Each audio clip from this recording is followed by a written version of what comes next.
Oh, hey, everybody. Oh, Lord. I'm sorry, y'all. Forgot all about this little light. Hold on. I ain't even set up everything. I just know I hadn't been live in a while. I'm going to get the lighting together. Just give me a minute. There we go. I'm turning this one off for the moment because it's throwing everything off. All right. So we had now today. Oh, I'm gonna keep y'all up on my um of my what is it? Um of my journey through this newly heart problem that I have. Um so I have been going to the gym. Y'all, if it ain't one damn problem, it's the next. I promise you that. This damn back ain't back. I promise you, it's one damn problem after the next. And it's like, what the hell? Come on. But I have been going to the gym today. I didn't, I planned on going today, but this damn back ain't back. So um, I'm just gonna have to plan for when I'm gonna go next. Cause at this point, um, my the Flexeril that I have, and I don't like taking narcotics. I don't. So my next move is to see what my doctor say and go from there. But pulling up the book that we're gonna read. So K Renee finally released the Cartel to Kindle, and it's all three books. I hope, and we're gonna read those after this. After this, we're gonna move on to another author because at this point, we done read four of her books, which was all great. Well, you know what I'm saying. But I do think we need to move on from K Renee because there's other authors out there that um that do hmm, I wonder. Oh, sorry y'all. But there's other authors out there that have some really good books. So we are going to who's that? Oh, thought I seen a spider web. You know how you be sometimes seeing a spider web or whatever? That's what I thought it was flying in front of my face, but it wasn't. Yeah. But anyway, so we're gonna jump on into this um Lynx part of the cartel. And then god dang, y'all know what? I ain't even got myself set up. So you know what? While I'm finished setting up, y'all go get your cigarettes, your blunts, your wine, whatever you need to get. Go ahead and go get it, cause I'm finna go get mine. Yes, I'm going to get mine. So go ahead and get y'all's. I'm finna go get mine. That sounds crazy, though. Be back. Go get the shit now. We got 2 hours together.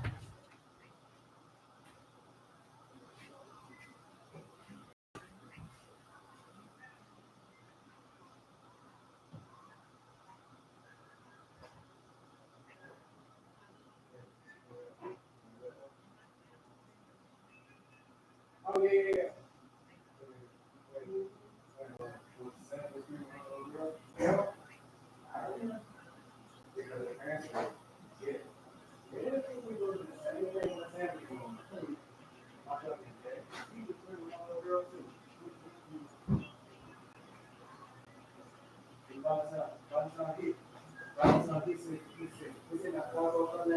Mhm. Yeah.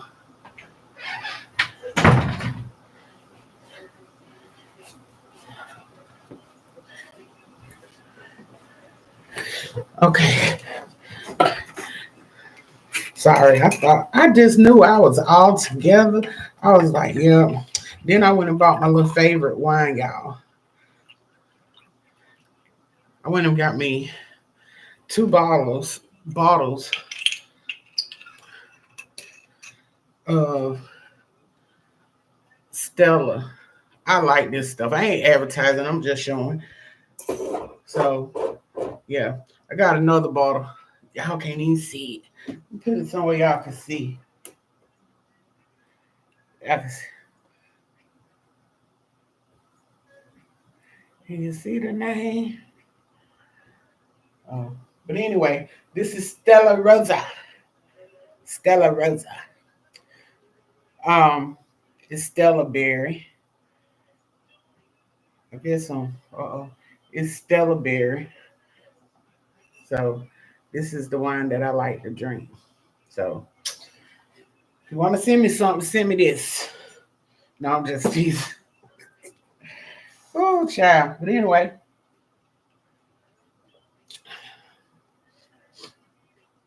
this is what we're gonna be drinking tonight. Normally, I have a wine glass when I'm trying to be extra, but shit, I don't need to be extra. I'm extra enough. So we are going. What the hell? Oh, I did finish that time. I feel like I'm forgetting something. I don't know. I just feel like I'm forgetting something.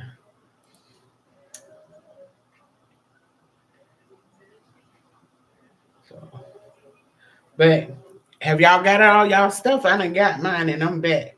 I'm ready. I'm ready to go. Mm, excuse me. So, come on.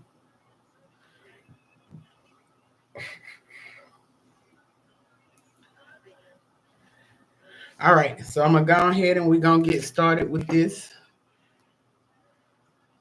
Oh Lord.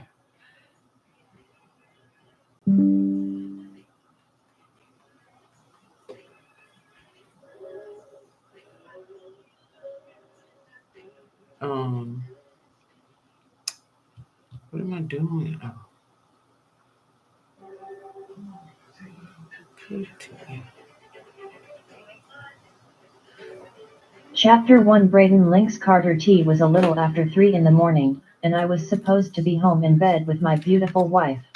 Instead, I'm walking into a dingy ass warehouse ready to murk a nigga or two. Fuck. These motherfuckers are always trying to get the upper hand on the next nigga instead of staying in the lane that was paved for their ass, but no. These motherfuckers gotta come into my shit and think we were just going to let them sit and have a good motherfucking time. Especially these Mexican and Puerto Rican niggas. The musty smell of the rustic walls was enough to make a nigga dizzy. Looking around, I made a mental note to have somebody give this bitch a facelift. Right now, though, I was focusing on the task at hand so that I could go home and get my dick wet. No. Fuck. R. Lynx, please. I had nothing to do with it, please. I'll give you 80% of my earnings if you let me live. Please spare me. I have a family to care for. Please. One took a seat in the chair that was sitting in front of pussy-ass Mazio Lopez while his cries fell on deaf ears. Mel passed me a lit cigar and a glass of De Leon while I leaned back in my seat and contemplated on how I was going to kill this fat fuck.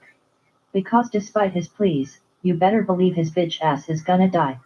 My hesitation stemmed from me trying to figure out an approach. Sometimes, I like to switch shit up. Money means a lot to me, but it's not everything. It damn sure doesn't mean shit when it comes to my family and friends I consider family. You killed my best friend, one of the most loyal people in my camp. You went in his house and violated his wife and her mother in the worst way. Mm. You killed them. Then you killed their beautiful daughter and son, and you think I'm going to let you and these pussy-ass niggas walk out of here alive. Just thinking about the 5 white and gold caskets - 2 of them being half the size of the other 3, caused a pain in my chest. Oh. Anger almost choked me as I sipped the glass of premium tequila. Now wasn't the time to break down though. I had to show only one emotion: hatred. One thing I've always stood by is that you deal with the street nigga you're gunning for, but you leave their families alone unless they come for your family. Then all bets are off. I'm killing every fucking body about mine. You foreigner motherfuckers don't know shit about morals. You a pussy motherfucker, Lopez, and these bitch niggas hanging beside you are pussy too. Just know the moment I kill you niggas, it's lights out for your bitches too. I won't go low though. Not, I'm too real to go as low as you did. I won't touch your children, but they will grow up with nothing, and I do mean nothing. Mac was my nigga 100 grand, and since he can't get his revenge, I'ma step in and get that shit for him. I spoke calmly, but firm enough for these motherfuckers to know it was lights out in a gruesome fucking way. Mac came from New York with me when I took over this organization. He was a hardcore man who worked his ass off for me. He was loyal as fuck, and that was my best friend and brother. Just because we didn't have the same blood running through our veins didn't mean shit. Lopez and his crew caught my nigga slippin', ran up in his house, and took him and his family out. That shit damn near killed me because my friend didn't deserve that shit. We also live by the code of the streets. It's a saying they have: you live by the sword, and you die by that motherfucker. Yeah. Well, that saying has shown up in this warehouse tonight. When I stood to my feet, my cousin Nori took the machete he was holding and began slashing these niggas one by one in their chests and stomachs. Guts and taco juice spewed from their abdomens, making me nod my head in approval. One thing about Nori is that nigga was hard as fuck when it came to this game. He didn't spare shit with these motherfuckers. He didn't give a fuck about your cries or pleas for your life. If it's in his mind that you're going to die, the only thing he's thinking about is how you will die. Malik lowered the chains, and Mel started dashing acid on their wounds. Their screams of agony were music to my ears. Their suffering was imperative, and it was only fair I inflicted the same pain they did on my boy. The home security system Mac had allowed us to watch the shit play out, and these motherfuckers were gruesome with it. I had to pause it numerous times to gather myself before I got to the end. Shit was fucked up in so many ways. They made him watch them violate his wife and her mother, then kill them and his kids. So, yeah, it's up and showtime in this bitch. My phone beeped, letting me know I had a text message. Wait, so, guess this is another later night? Do better, Lynn. Drowning out weakened cries, I sighed because I hated letting her down. Sometimes balancing work and home was challenging as fuck. Before my wife and son, I didn't have to worry about checking in or respecting hours. Now that I had a family, I tried my best to uphold the image of a normal husband, but the reality is I'm far from normal.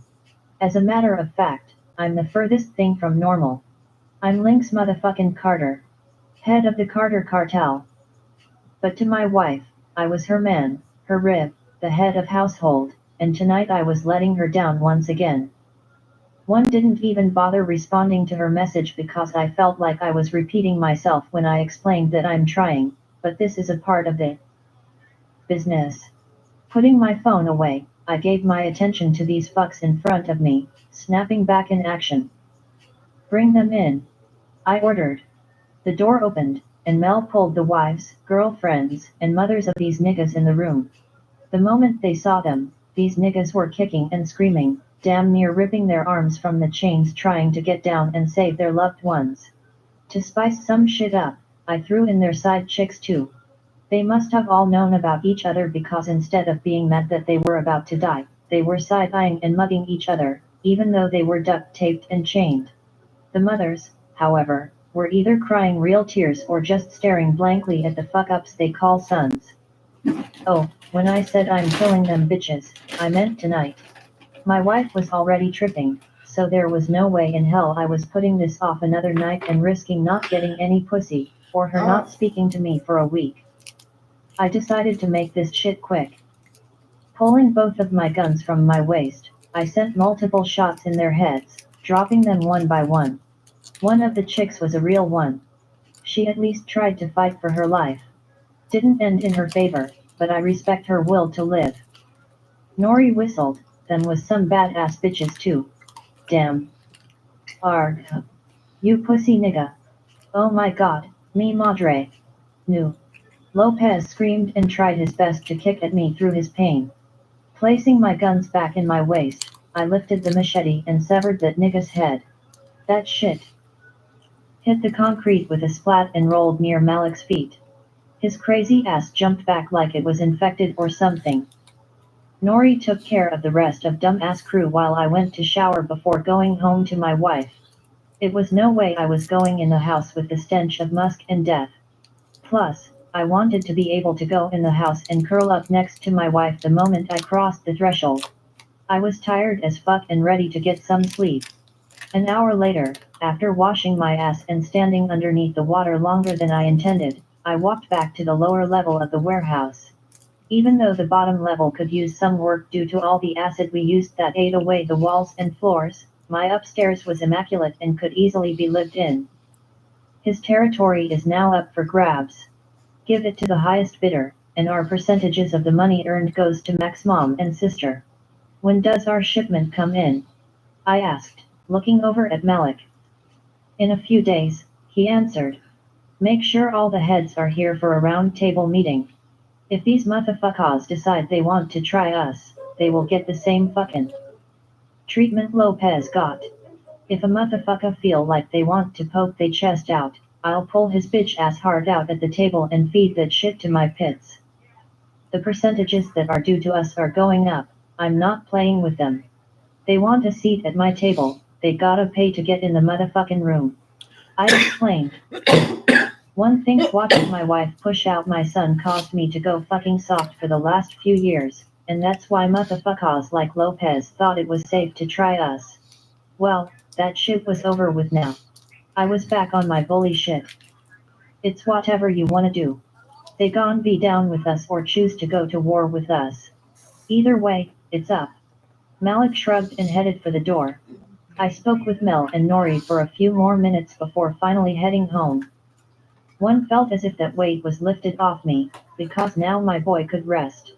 I couldn't rest until we got the motherfuckers that did that shit to them. I'm glad Nori and Mel were on the next flight immediately to assist in handling this because this shit was personal for all of us. I knew I would have to hear my wife's mouth about my late nights, but that's nothing new. I just need to figure out how to adjust my time to be there for her.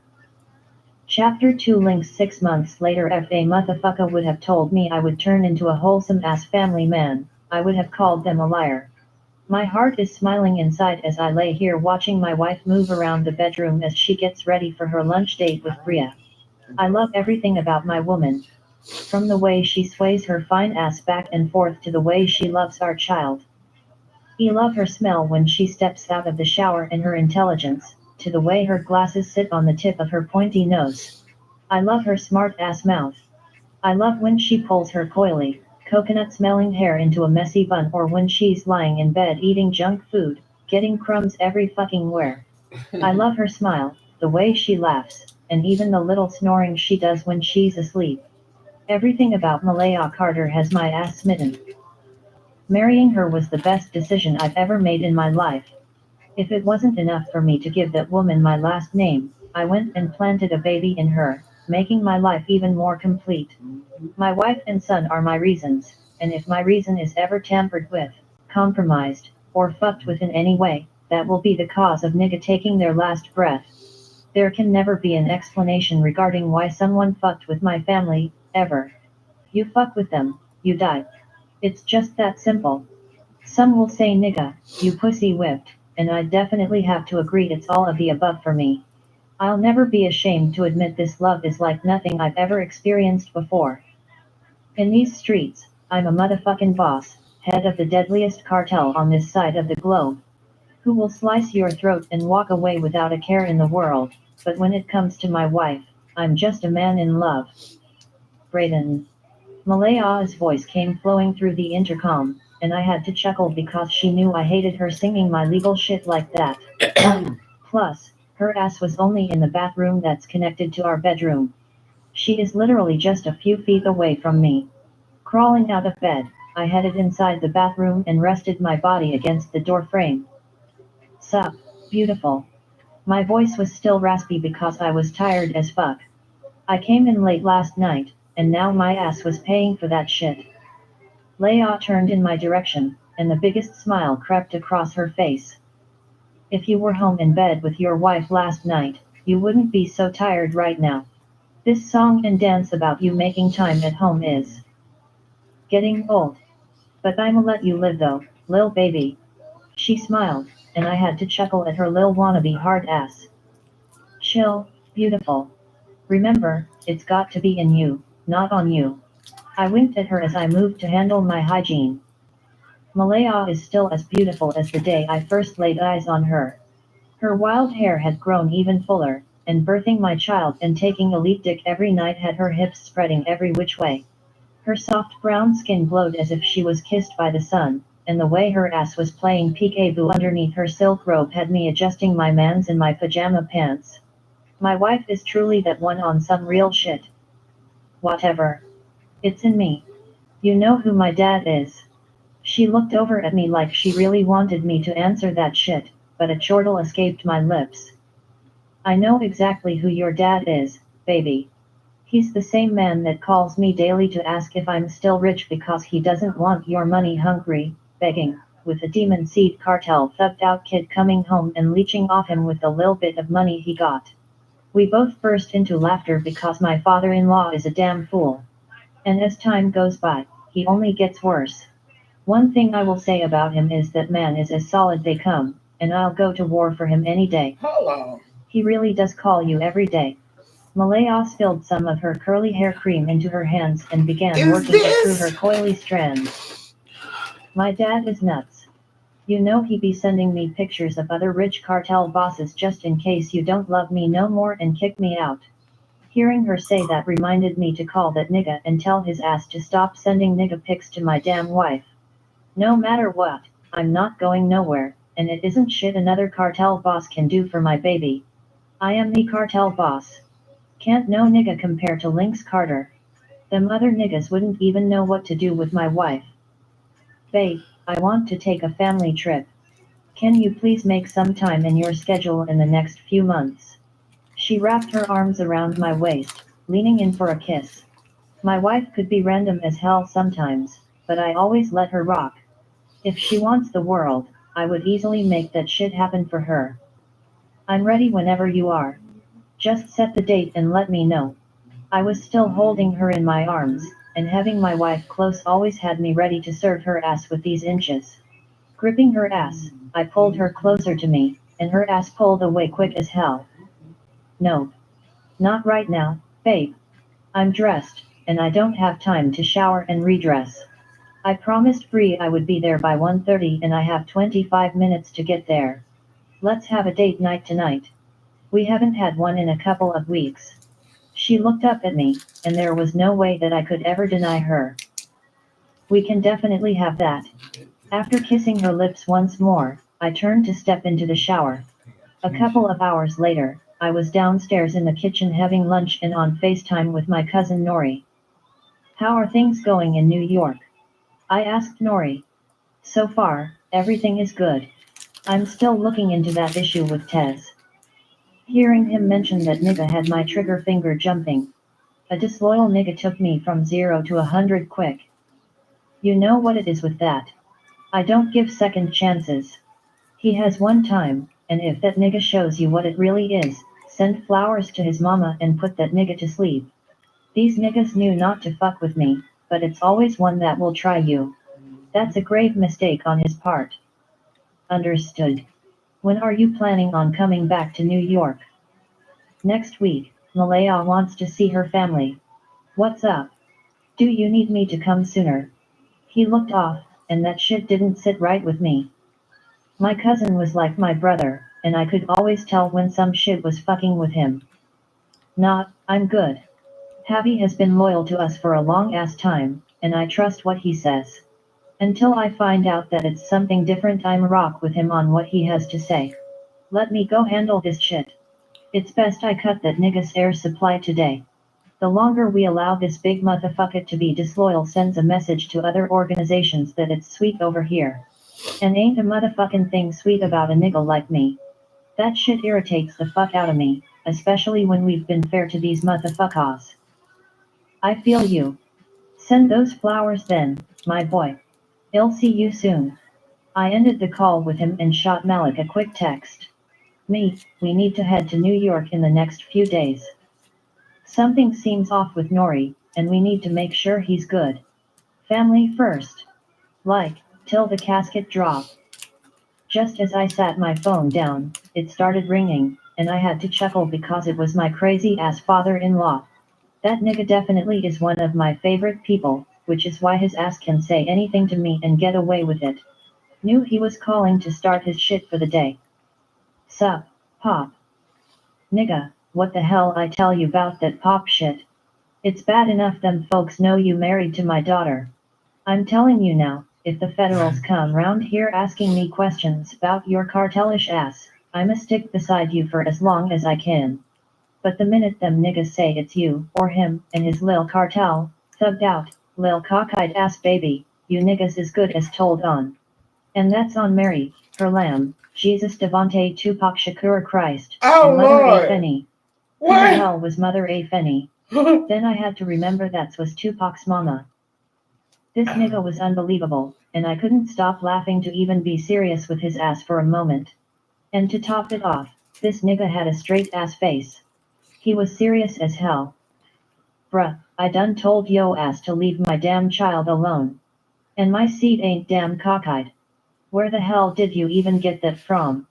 I looked at him. Seed? You shall write about that. The lil nigga is a damn demon seed sprouted from the pits of hell. You may not be able to see it, but I can tell a cockeyed nigga when I see one, and that nigga is on the verge of being cockeyed. He shrugged. That's your grandson. What the hell is wrong with you?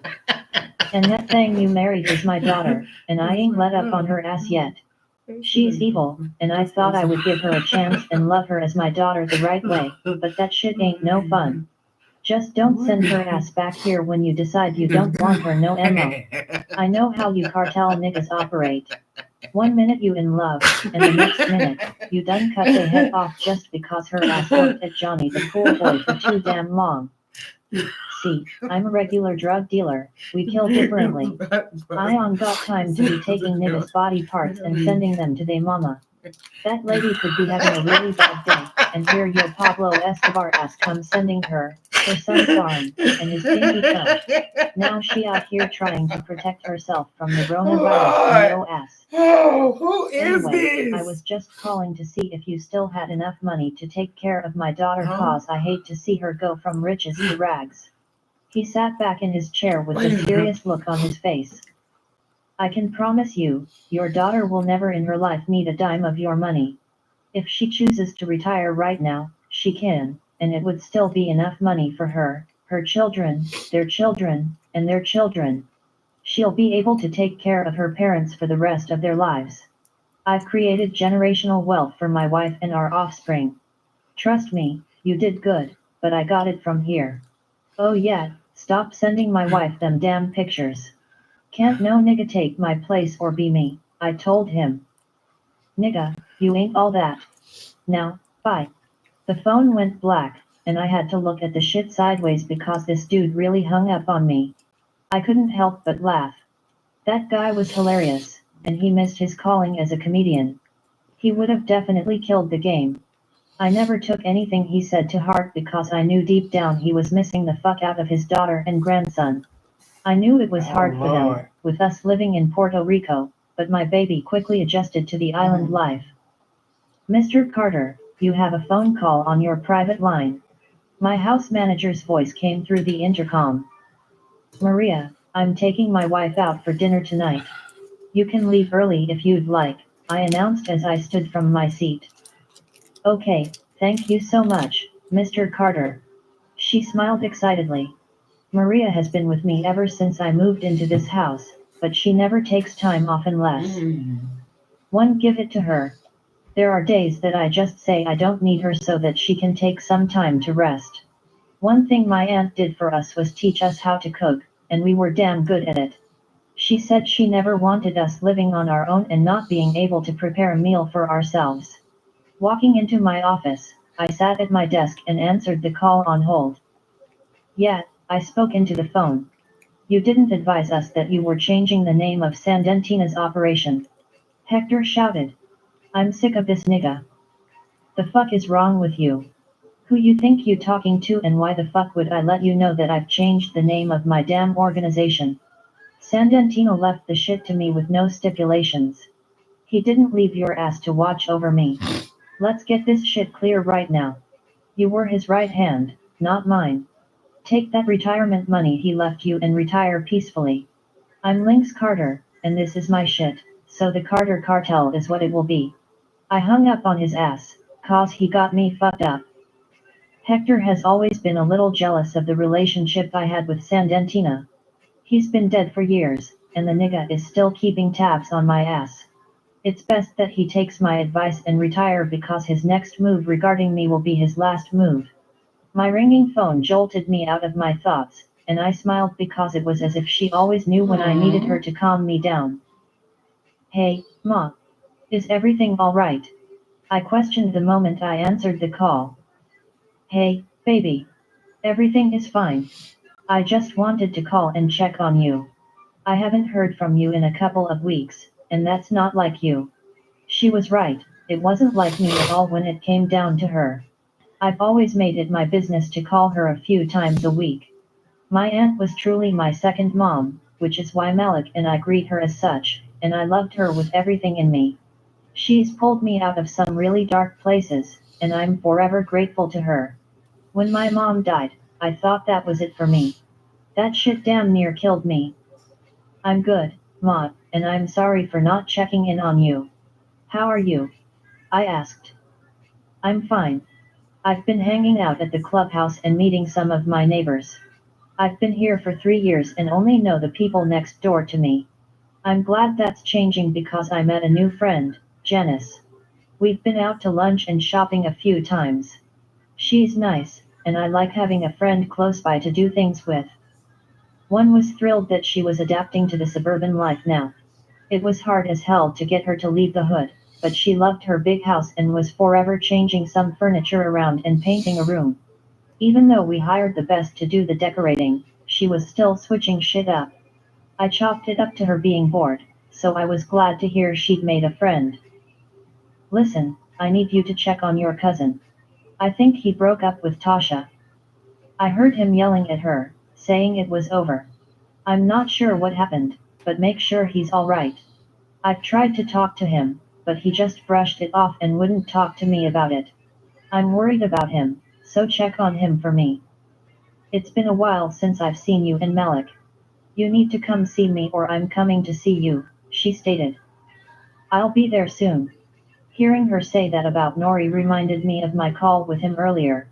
Now I know why things with him seemed off. Shit with him and Tasha ran deep.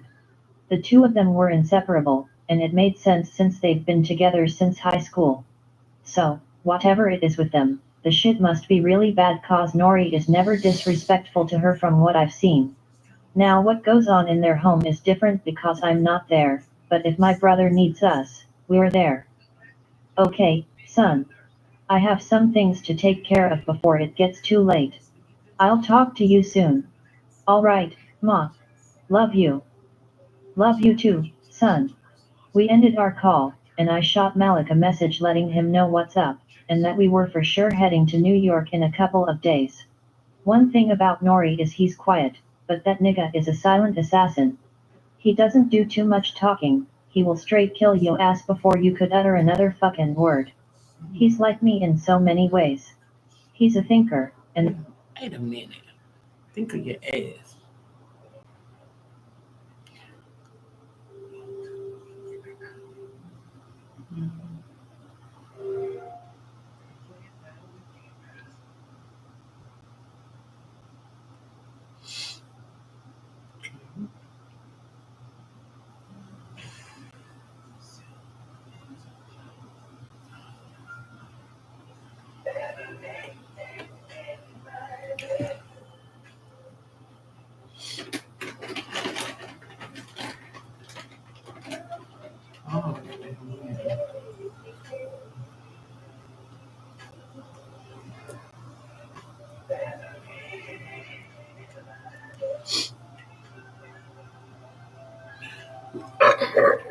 Excuse me. Okay. That's I what makes him the deadliest. His moves are always calculated and precise. So, once he reflects on any situation and makes a decision, he stands on that shit. Which is why he runs my organization on the US side, and Malik and I handle everything internationally. Now that I think about it, we should probably head to New York tomorrow. This shit with Tasha could go many ways depending on the severity of it. Nori's ass can also, at times, become unhinged. Mr. Carter, I've prepared a small spaghetti dinner for little Bray, Maria informed me as I mm, walked back into the kitchen to grab a bottle of water. You didn't have to do that. But I truly appreciate you, Maria. I just didn't want you all to have to worry about cooking dinner for him. She smiled, patting me on my back. Enjoy the rest of your day off, and I take want to know who tomorrow his off as well. father-in-law is. We can handle things around here, I told her. Maria keeps our home up and running and in top tier shape. Managing a mansion with a full staff can be a lot, I'd imagine, so I never wanted her to be so enthralled with work and my family that she didn't have time for hers. This wasn't a fucking sweatshop. Besides, with just my wife and son, we were only in our bedrooms, family room, and the kitchen most of the time. Sad to brief my head of security about my outing later with my wife, and after that, I decided to hang out with my son for the rest of the day. It's not often that I get to sit around and chill at home, so when time permits, that's all I want to do. With Bray being an only child, I never wanted him to feel lonely. Even though our home was equipped with any and everything a child could want, including an arcade, bowling alley, movie theater, an indoor and outdoor pool. I built this house with one day having a family in mind, and it's everything I've envisioned it to be. I was going to enjoy this quiet time with my boy, but something in me told me shit was about to get real loud real soon. Mm-hmm. T just hoped that all it was with Nori was some relationship drama. Chapter 3 Malayaria and I were walking out of the mall to my awaiting truck with my security detail, and the shit she just told me had my head spinning. I whipped my head in her direction, clutching my imaginary pearls. Bree, what are you thinking about? If he ever finds out, he's going to be so hurt and pissed. She was my best friend, and best friends shared their secrets, but damn, I wished she would have kept that shit to herself. She was fighting an internal battle, and I felt so bad for her. I prayed for her strength daily. The day of Bria's baby shower should have been one of the happiest days of their lives. They were having a baby, and Malik had just proposed to her. Their happy moment turned bad quickly, and they literally have been fighting daily for their sanity. When they left our house, Bree wanted ice cream, and without a second thought, Malik took her to get what she wanted. During the ride, they were playing back and forth, and Malik ran a red light. A truck collided with them, hitting the passenger side of the car. They both had major injuries and were rushed to the hospital. Bria was 6 months pregnant and lost the baby that night, and ever since then, she's been struggling with this. It happened a little over 3 years ago, and she still can't come to terms with it. The entire ordeal was horrific and still put me in my feelings till this day. One remember my best friend glowing and looking like a goddess at the most beautiful baby shower, surrounded by so much love. She received so many gifts we had to rent a U-Haul to get them back to their home. When I got the call about the accident, I was a mess. My best friend survived, but their tiny baby didn't make it. We were all so shocked, and I knew no matter what, Bria's life would never be the same. Leah, I'm sorry. It's just how I feel. There are so many nights I sit and cry out for my baby girl.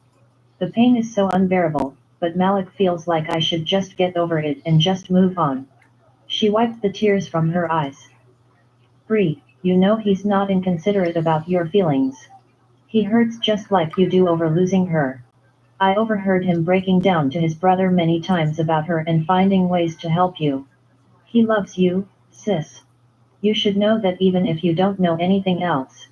He's not asking you to forget her, he's just trying to get you to move on and work through the pain. It's almost as if you're still in that moment in time, and you're not. It's been almost 4 years, which is why he's suggesting counseling for you and him. He's been so adamant about you two having another baby and finally getting married. I truly believe that this may help you heal. You never have to forget her, but trying to move forward in your life is a must, babe. You can't put a time on your grieving process, but baby, we gotta figure out how to start healing, I expressed to her just as we walked up to our awaiting truck. I love Malik, Leah, but I've been battling for years with my thoughts about that night. I have never told anyone this, but I blame him for it all. He's the reason we don't have our daughter. If he wasn't playing with me in the car, he wouldn't have run that light, and we would still have her. She cried, and all could do was stand there and watch her. Was in fucking shock because all these years, she was sitting there harboring feelings of hate and resentment for a man that loved her effortlessly without limits. I didn't want to see my friend hurt, so I gave her a hug, trying to calm her down and get her into the car. Hearing her say shit like she didn't want to get married was one thing, but to blame him was some shit that could rock him to the core. I knew he blamed himself, but to know that's how she feels about him might be something different. Bree, I can't tell you how to feel, but playing with that man's feelings isn't the right thing to do.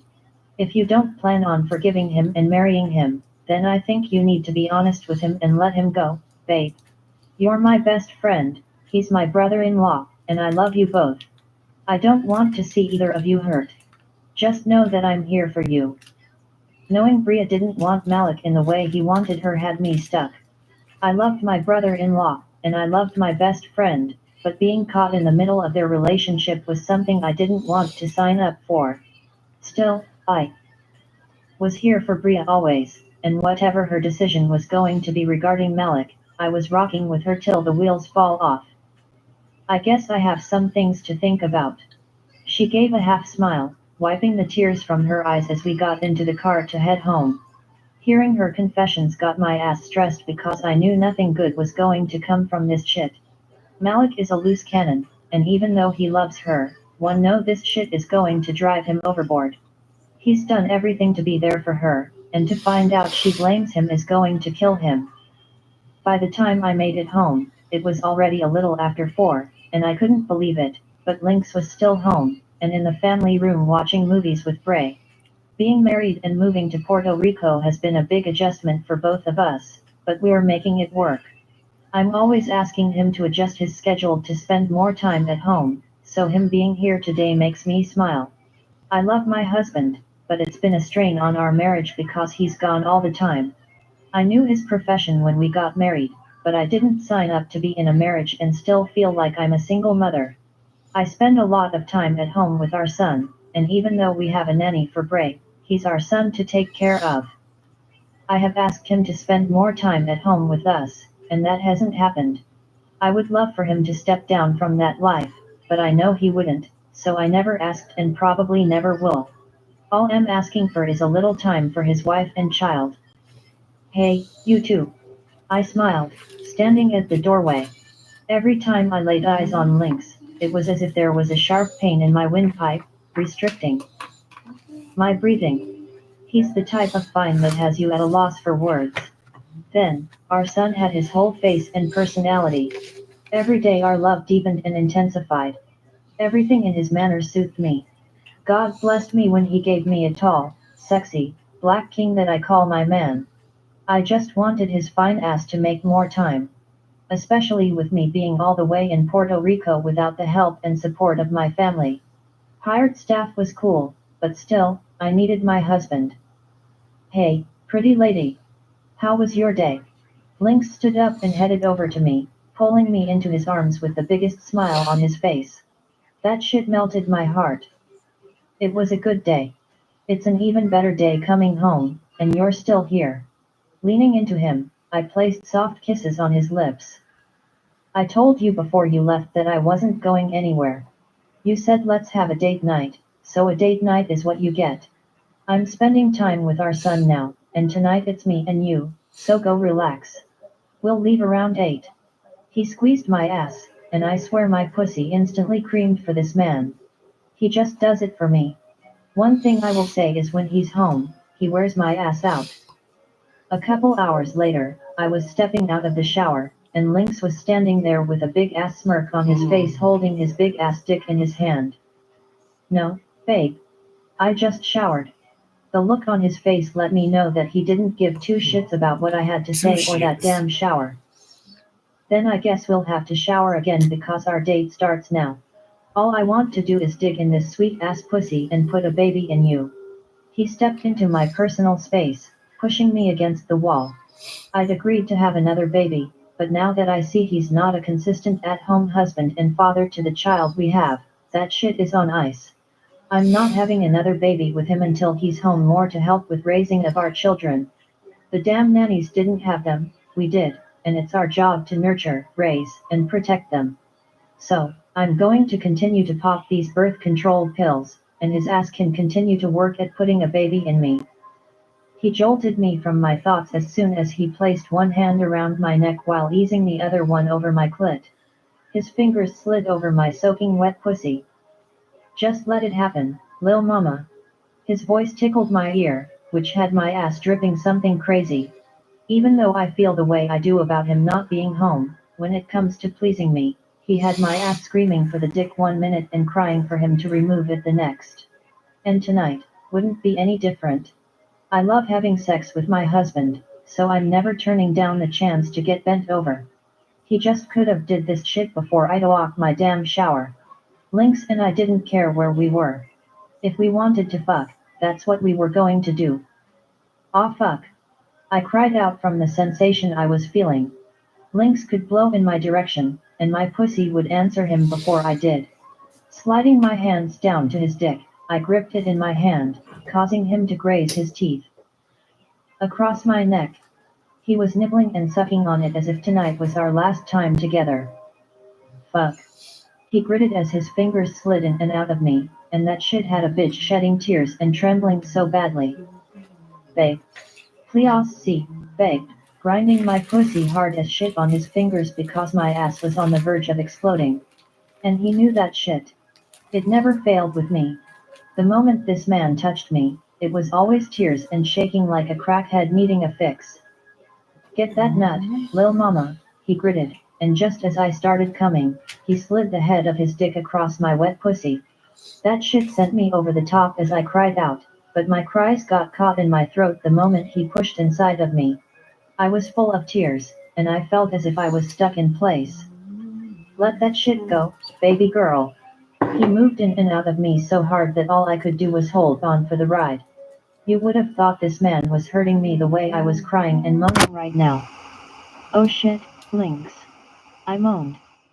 I can't get enough of this pussy, he growled as he fucked and carried me to the bed all at the same damn time. When it came to his fuck game, my husband was a problem. A problem I don't think I ever wanted to fix. I got an instant attitude when he pulled out of me to lay me on the bed and was happy as fuck the moment he slid back inside me. It's toxic sexual behavior for me, and I love that shit. Call me a professional in the day and a pussy popper for this nigga at night. As much as I love fucking my husband, I could never handle this dick. My ass was always running, and he was always tearing my ass in two because he knew I couldn't take the way he gave it up. Stop trying to run and take this dick. He slapped me on the ass as he pounded the fuck out of me. That one move had my ass putting the dick in a chokehold and squirting so bad I felt like I was going to pass out. Goddamn, this pussy good as fuck. He gripped my ass, spread my cheeks apart, and tore my life the fuck up. Fuck K. He growled as he filled me up with his cum. It took a minute to catch our breath, and a few minutes later, he pulled me out of bed to go shower. A couple of hours later, we were dressed and on our way to my favorite restaurant, Zanzi's. It was an upscale seafood restaurant, and the food was amazing. Lynx placed a call to the restaurant to let them know we were coming, and they said they would have a table ready for us. A few minutes later, we were walking into the restaurant with our security detail behind us. Because of who he was, we had to have security with us at all times, which took a minute for me to get used to. I've always been Who around a child lot are of you? security when it came to Uncle Jules and my Cassim family, but we've never personally had it. As goofy as my dad is, he's never played about his family being protected. When he said he had us, that's what he meant, and we believed him. Welcome back, Mr. and Mrs. Carter. We have your table ready. Right this way. She smiled as one of our guards stepped ahead That of gotta be Lynx, one and of the them. other. Mm. One walked behind me. The waitress seated us and then seated the guards at the table next to us. After taking our drink orders, she said our waiter would be out to take our food orders shortly. 10 minutes later, the waiter was back to take our order. We have a blackened sea bass and garlic and herb trout sautéed in a white wine sauce. What can I get started for you both tonight?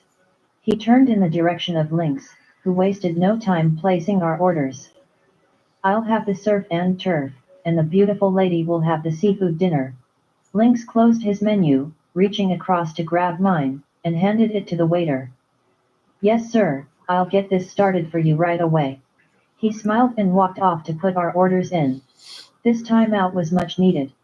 I'm hoping he makes this a habit because I'm not sure how much more I could really take. In my profession, time isn't always on my side, but I make that shit happen because I love my husband and son. Just as the waiter came back with our drinks and placed them down, a beautiful woman tried to approach the table, but our guards stopped her. It looked as if she had guards of her own. Lynx Carter. What a surprise seeing you here. It's been a while. It's really not a surprise, I knew you would be here. The shit just sounded good saying it. I've tried reaching out to you, yet my attempts have gone unanswered. You always change up when you have something new to play with. I see you've decided to play house and marry this one. I was alright with you just sliding your dick in them and leaving these bitches, but to Who the marry one, fuck? that's cute. Is Mm. she the reason you haven't returned any of my calls or accepted any of my father's invitations for dinner? The way this bitch approached us had me ready to fuck her ass up. Lynx, who the fuck is this bitch? And why is she standing here like she's some damn queen of Sheba, thinking she can disrespect me? You better deal Period. with this hoe and get her out of my space. I stat. I was pissed the hell off. Seeing a gorgeous girl have my husband tensing had my nostrils flaring as anger filled my damn body. I didn't know who this bitch was, but I was tense conned away from mopping the floor of this nice ass restaurant with her long black hair. Bitch. He pulled me into his arms and whispered in my ear. Bring that shit down when talking to me and straighten your crown, queen. Never let a nothing ass bitch that wishes she was you come to us and shake shit up. She's nobody to me. Just a chick I fucked a few times before I reconnected with you. In public, we're a unit, and as a unit, we stand 10 fucking toes down for one Period. another. In private, you can get your shit off all you want. There isn't shit going on with her, and my word to you should be all that matters. Lynx's tone was calm in spite of his anger. I bit down on my bottom lip to calm my anger as he pinched the bridge of his nose and turned back in her direction. Natalie, I don't know what the fuck you have up your sleeve, but no, I'm not here to play with you. My wife is off limits, and that shit isn't up for discussion. If you call her anything other than her name, I'ma make you eat them motherfucking words. Just know I don't play about her, so tread the fuck Bitch. lightly. Jules? Why are Oh, you here, and what the fuck do you want with me? I thought telling you we were done and me cutting all ties with your organization. y'all. Whoo, child, calm me down.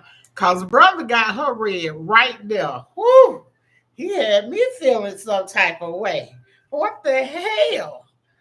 All right. Oh Lord. Need for a man to put me in my place like that. I know it ain't gonna happen, but goddamn, a girl can wish and dream. Whew. All right, Lennox. Now, put your damn foot down. Y'all, did y'all see who the she is related to, though? She is related to the damn Cases. Lord have mercy. She ain't Jules' child. So, this has got to be um, Zealand's or me. It ain't Gabe because he had two girls. I already know that one got a book, The other one, he called her to see the check because she was just like him. Oh, this got to be Zealand or Meek, y'all. I'm going to figure it out. Gonna figure it out. Was enough. I dashed she started, but my husband lifted his hand to silence her. We were not a couple. I didn't make you any promises, so I don't owe you shit. I didn't feel the need to answer your calls or accept invitations to your dinner events. It's never been like that with us, and you know that shit. He spat in her direction. You could tell his words hurt her, but she quickly shook it off, clearing her throat and lifting her head high. Whoever this bitch was, she exuded money. I'd been around enough of the wealthy with my own family to know when a person had it like that. And from the way her designer clothes fit her perfect body as if it was painted on, I knew this bitch was somebody. I couldn't even pinpoint her perfume, so it had to be custom. I won't hold you up for too long. I just figured since you're out here parading around with your new family and shit that I would make a few little adjustments. I've decided to add to that budding household of yours. She raised her hand as if she was waving someone over. A few minutes later, a woman appeared with a beautiful little girl who resembled my husband and son a lot. Seeing her damn near knocked the air out of my body because what is this bitch trying to say? 'Cause I know she's not saying this little girl is Lynx's child. One blinked a few times and even pinched my skin to make sure I wasn't dreaming, and sure as shit stank, I was wide the fuck awake. Not only was the little girl beautiful and clad in her little Chanel dress and matching Mary Jane shoes, her ass had my baby boy's entire face. Sweat beads formed on my hairline as my heartbeat sped up hard as fuck, and my breathing became ragged. The silence between all of us, including the guards, became unbearable. In that moment, I wanted to be everywhere but in this motherfucker. What the fuck? Nat, please don't tell me you did some fuck shit like this. Lynx blurted with a mug on his face, and I knew then he was about to turn this place out. What the hell is going on? I questioned because my husband seemed to be stuck. Since we all can't put this shit together, I'll do it for you. Lynx, this is our daughter Siani. I was fine keeping her a secret and letting you live your life, but I be damned if I'm going to let you live your happily ever after, with your wife and son and think you're going to leave my daughter out. Nah, baby boy, we're not doing that. She chuckled. So, you're pinning a kid on my husband because he's moved on? I know your type. You're out here sleeping with any baller you can get your hooks into just so that you can get a payday. My husband ain't What? claiming no damn Grandma. body or paying shit without a DNA test. I stepped in her personal space, ready to beat her ass. Baller? Payday? Is this chick serious right now? Baby girl, let me bring you up to speed, so that we're all on the same page. I probably have more money than yo nigga, and let's just say the power we both hold can go pound for pound. I think it's best you sit this one out, wifey, while I address our man. She smiled over at me, and before I knew it, my fist connected with that hoe's mouth. I don't give a fuck who you are, nor do I give a fuck about your power. Bitch, I will beat your ass in this damn restaurant. Lynx pulled me back, trying to calm me down. He nodded for the guards to come closer to me, and when they did, he turned to face this bitch, Natalie. Nat, you know who I am and everything I'm capable of. Yeah, you know. You and your pop have always needed my organization to handle all the shit that y'all couldn't. So, you know it's up when I turn the heat up. Don't fuck with me and get yo ass touched. How the fuck you think you're just gonna pop up and say this little girl is mine? I haven't been with your ass in 5 years or more. And you wait until now to approach me, all over some jealousy shit.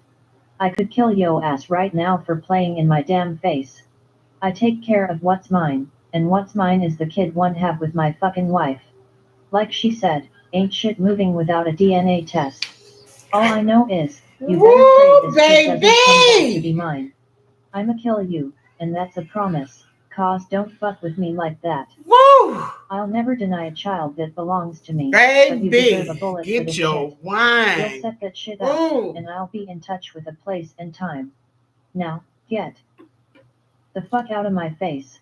The veins were protruding from my husband's neck, and I knew he was ready to explode. DNA. You can look at her and tell that she's your daughter. My daughter is 5 years old, nigga. She belongs to you, and that's all I'm going to say about that. I think it's best that we finish this conversation at my hotel. Say goodbye to your wife, and I'll see you soon, daddy. This bitch done lost her fucking mind, thinking she gone keep talking crazy, and I let that shit slide. My mama's name is Gia, and my dad is Gabe. I'm about to rock this bitch. The minute I made a move, her security stepped in front of her, and mine was pulling me back. Lynx, is she serious right now? Could this be possible? I asked him because the little girl just stood there watching it all go down with tears in her eyes. I'm a mother first, and I would hate it if my son witnessed some shit like this. I was pissed the fuck off and ready to fuck her ass up, but they wouldn't let me get at her ass. When shit is peaceful, it's always that one motherfucker that will come and try to knock you off your shit. I couldn't believe that this shit was even happening right now. I was the fuck pissed, and I was ready to go in on his ass too. Like, what the fuck is really going on here? She stepped closer to him and whispered something in his ear. It was as if the blood drained from his body, and he was standing there as if he was paralyzed. Lynx, what's wrong? What did she say? I touched his arms to gain his attention, hoping he would snap. Wait a minute, y'all. Yeah, that's what I'm gonna have to do. Cause baby, there's some shit going on right here. Whoo-wee! I thought when I read the first page, it was gonna be good. But damn, K Renee. Damn.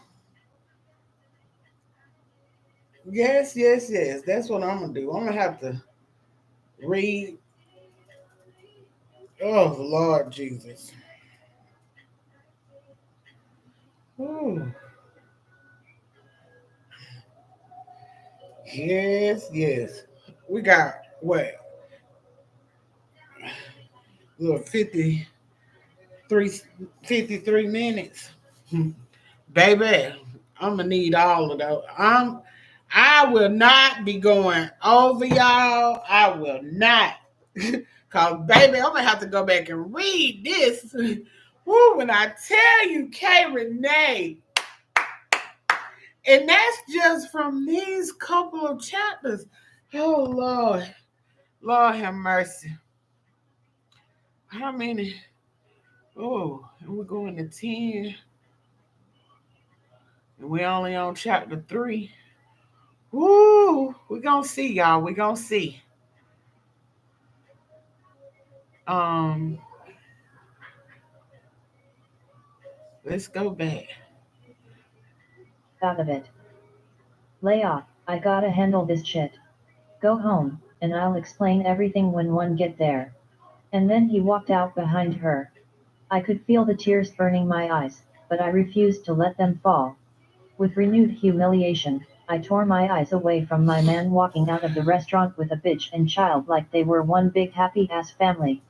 I was embarrassed as fuck, so Good I paid game, the bill though. and left the restaurant. Chapter 4 Lynx am still trying to process what this bitch said to me, and I couldn't even deal with the hurt that was written all over my wife's face. I had to handle this shit. There was no waiting to figure things out, I had to be on top of it now. Good thing my security detail has more than one vehicle. By the time I made it outside, her detail had already pulled off. I hopped in my awaiting truck and my driver sped off. I sent my wife a text because she needed to know that I truly had to take care of this shit now. Malaya, you know would never disrespect you like that, but I had to leave and talk to her. We'll explain it as soon as get home, babe. Love you. One was hoping she responded, but she never did, and I pray she understood. I shot Malik and Nori a text as well. Malik, Nori, we have a big problem, I'll hit your line ASAP. Just know Nat is in town, and she's on some major bullshit. I'm at her hotel now. Malik, send me your location, and if don't hear from you in 30, I'm coming. Bro, I'm serious, check in 30. When I say this bitch is on some bullshit, that's exactly what the fuck I mean.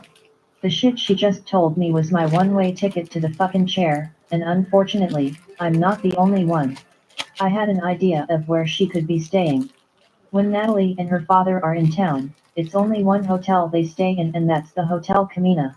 As soon as we pulled into the parking lot, I jumped out and headed inside with a couple of my men behind me.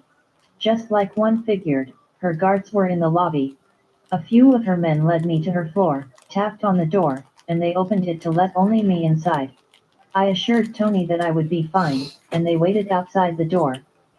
I'm glad you saw things my way. She walked over to the bar to fix a drink.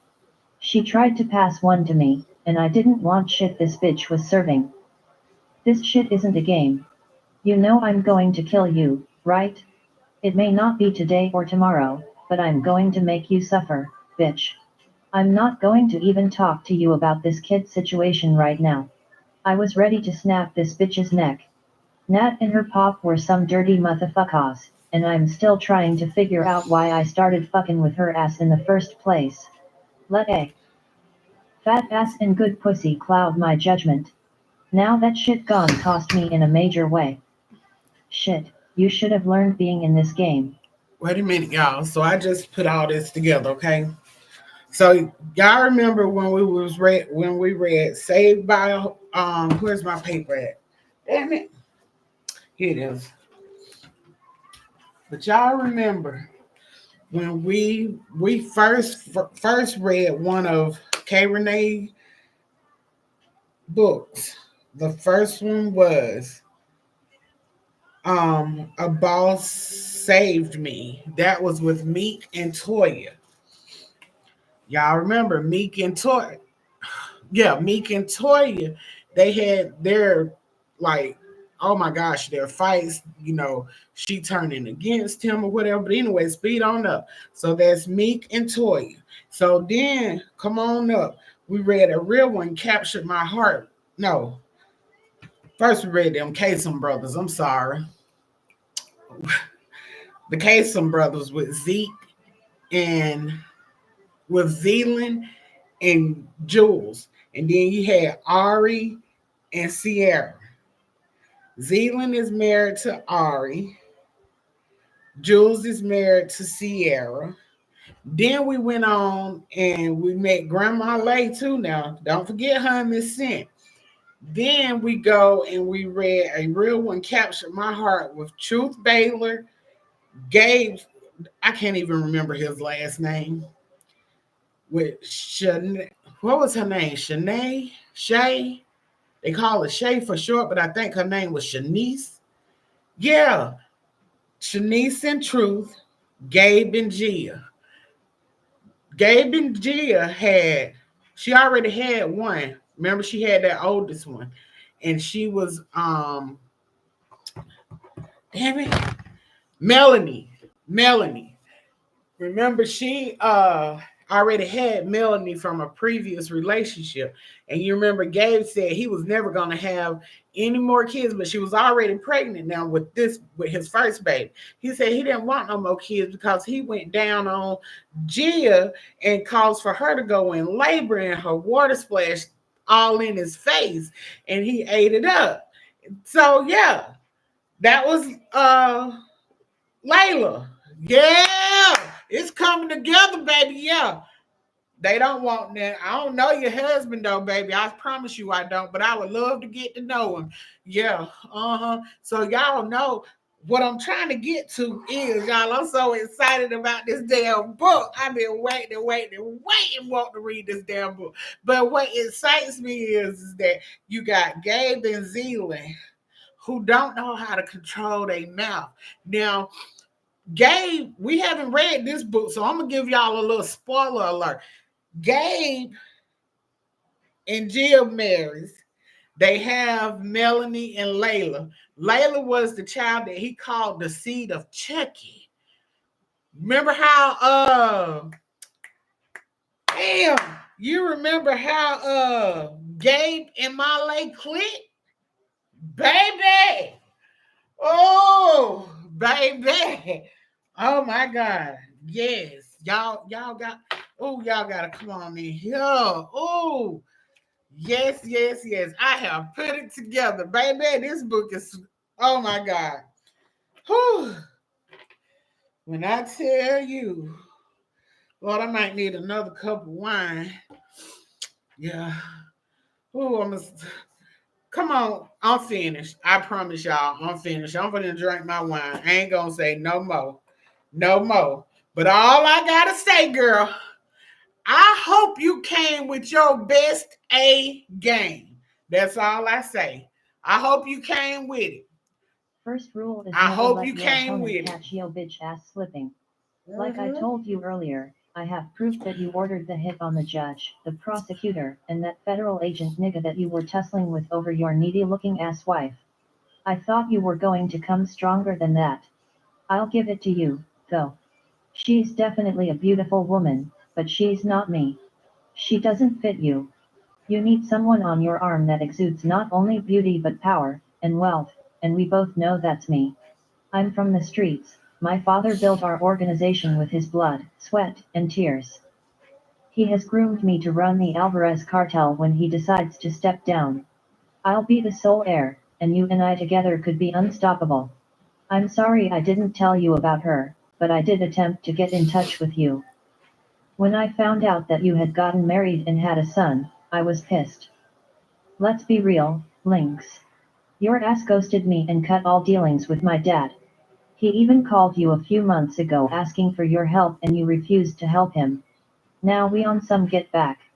Now you gotta play by my fucking rules. If not, you and your lil lawyer wife gon' do that bid together, cause the shit I got on y'all, it's the chair for sure. Oh yeah, you didn't think I would leave her out, now did you? Ooh. It can be me and you against the world. Oh No, Lord it's have going to be mercy, me and you against the world because I child. know you're not Ow. gonna let her little pretty ass sit. And I don't want Y'all. her attitude, so Hoo-wee. I want you with me. That's the rules to this shit or the feds gon' get everything I Oh. got. She sipped her drink, looking over at me with this fucked up ass smirk on her face. What the fuck? I yelled. Oh. Somebody in my camp had to be helping her ass cause she had Baby. too much information on me. Come on. I'm careful with Oh, everything come I do, on. but this Oh. bitch definitely got to somebody. Oh. I can promise you this, I won't rest until I find out who the disloyal motherfucker is. Oh. I knew this wouldn't be the last time I seen or heard from you. Never would I have imagined you would come to me on some blackmail shit. I didn't leave on bad terms with you, our business relationship with you and your pop wasn't on bad terms. It just ran its course and ended, but now you're so-called hiding a kid that you say belongs to me. That shit doesn't make sense, and it damn sure doesn't add up. Now you're so-called mad because I got married and have a child? Bitch, I was blowing your fucking back out and that's as far as that shit goes. You know this some bullshit, right? And you know damn well you're not fucking with some nigga off the streets, right? I'm not leaving my motherfucking wife for you and no other bitch. This bitch was crazy as hell if she thought I was going to just give in to her ass. She lifted a remote from the bar and turned on the television. Oh, you're going to leave her. Trust me, baby boy. You don't want to make that little boy of yours an orphan, now do you? Ignored her and kept my eyes on the screen. Ooh. Seconds later, Y'all, I different need a scenes started cigarette. playing. One of those was of me and the Chasm crew inside that nigga Naeem's crib when we took him and his wife out. Everyone was in the video at some point. Jules, Gay, Truth, Ya, Juju, me, Malik, Nori, Mel, a few of my guards, Oh and Ella and Lord. her crew. This shit was all bad. Slice that nigga's head and send it to his bitch ass son. Who It was are a video of me you? giving the order. She even had Nori when he took out the judge and prosecutor. My knees buckled, cause this bitch could bring us all down with the click of a button. This bitch could not only take me down, my wife, and my operation, but she could take down the Kassem family and their organization. I could feel the rage inside of me, and there was nothing I could do to stop it. I wanted this bitch's head, all I could see was murder, and before I knew it, I was on her ass. Wrapping my hands around her throat, I tried to choke the life out of her ass.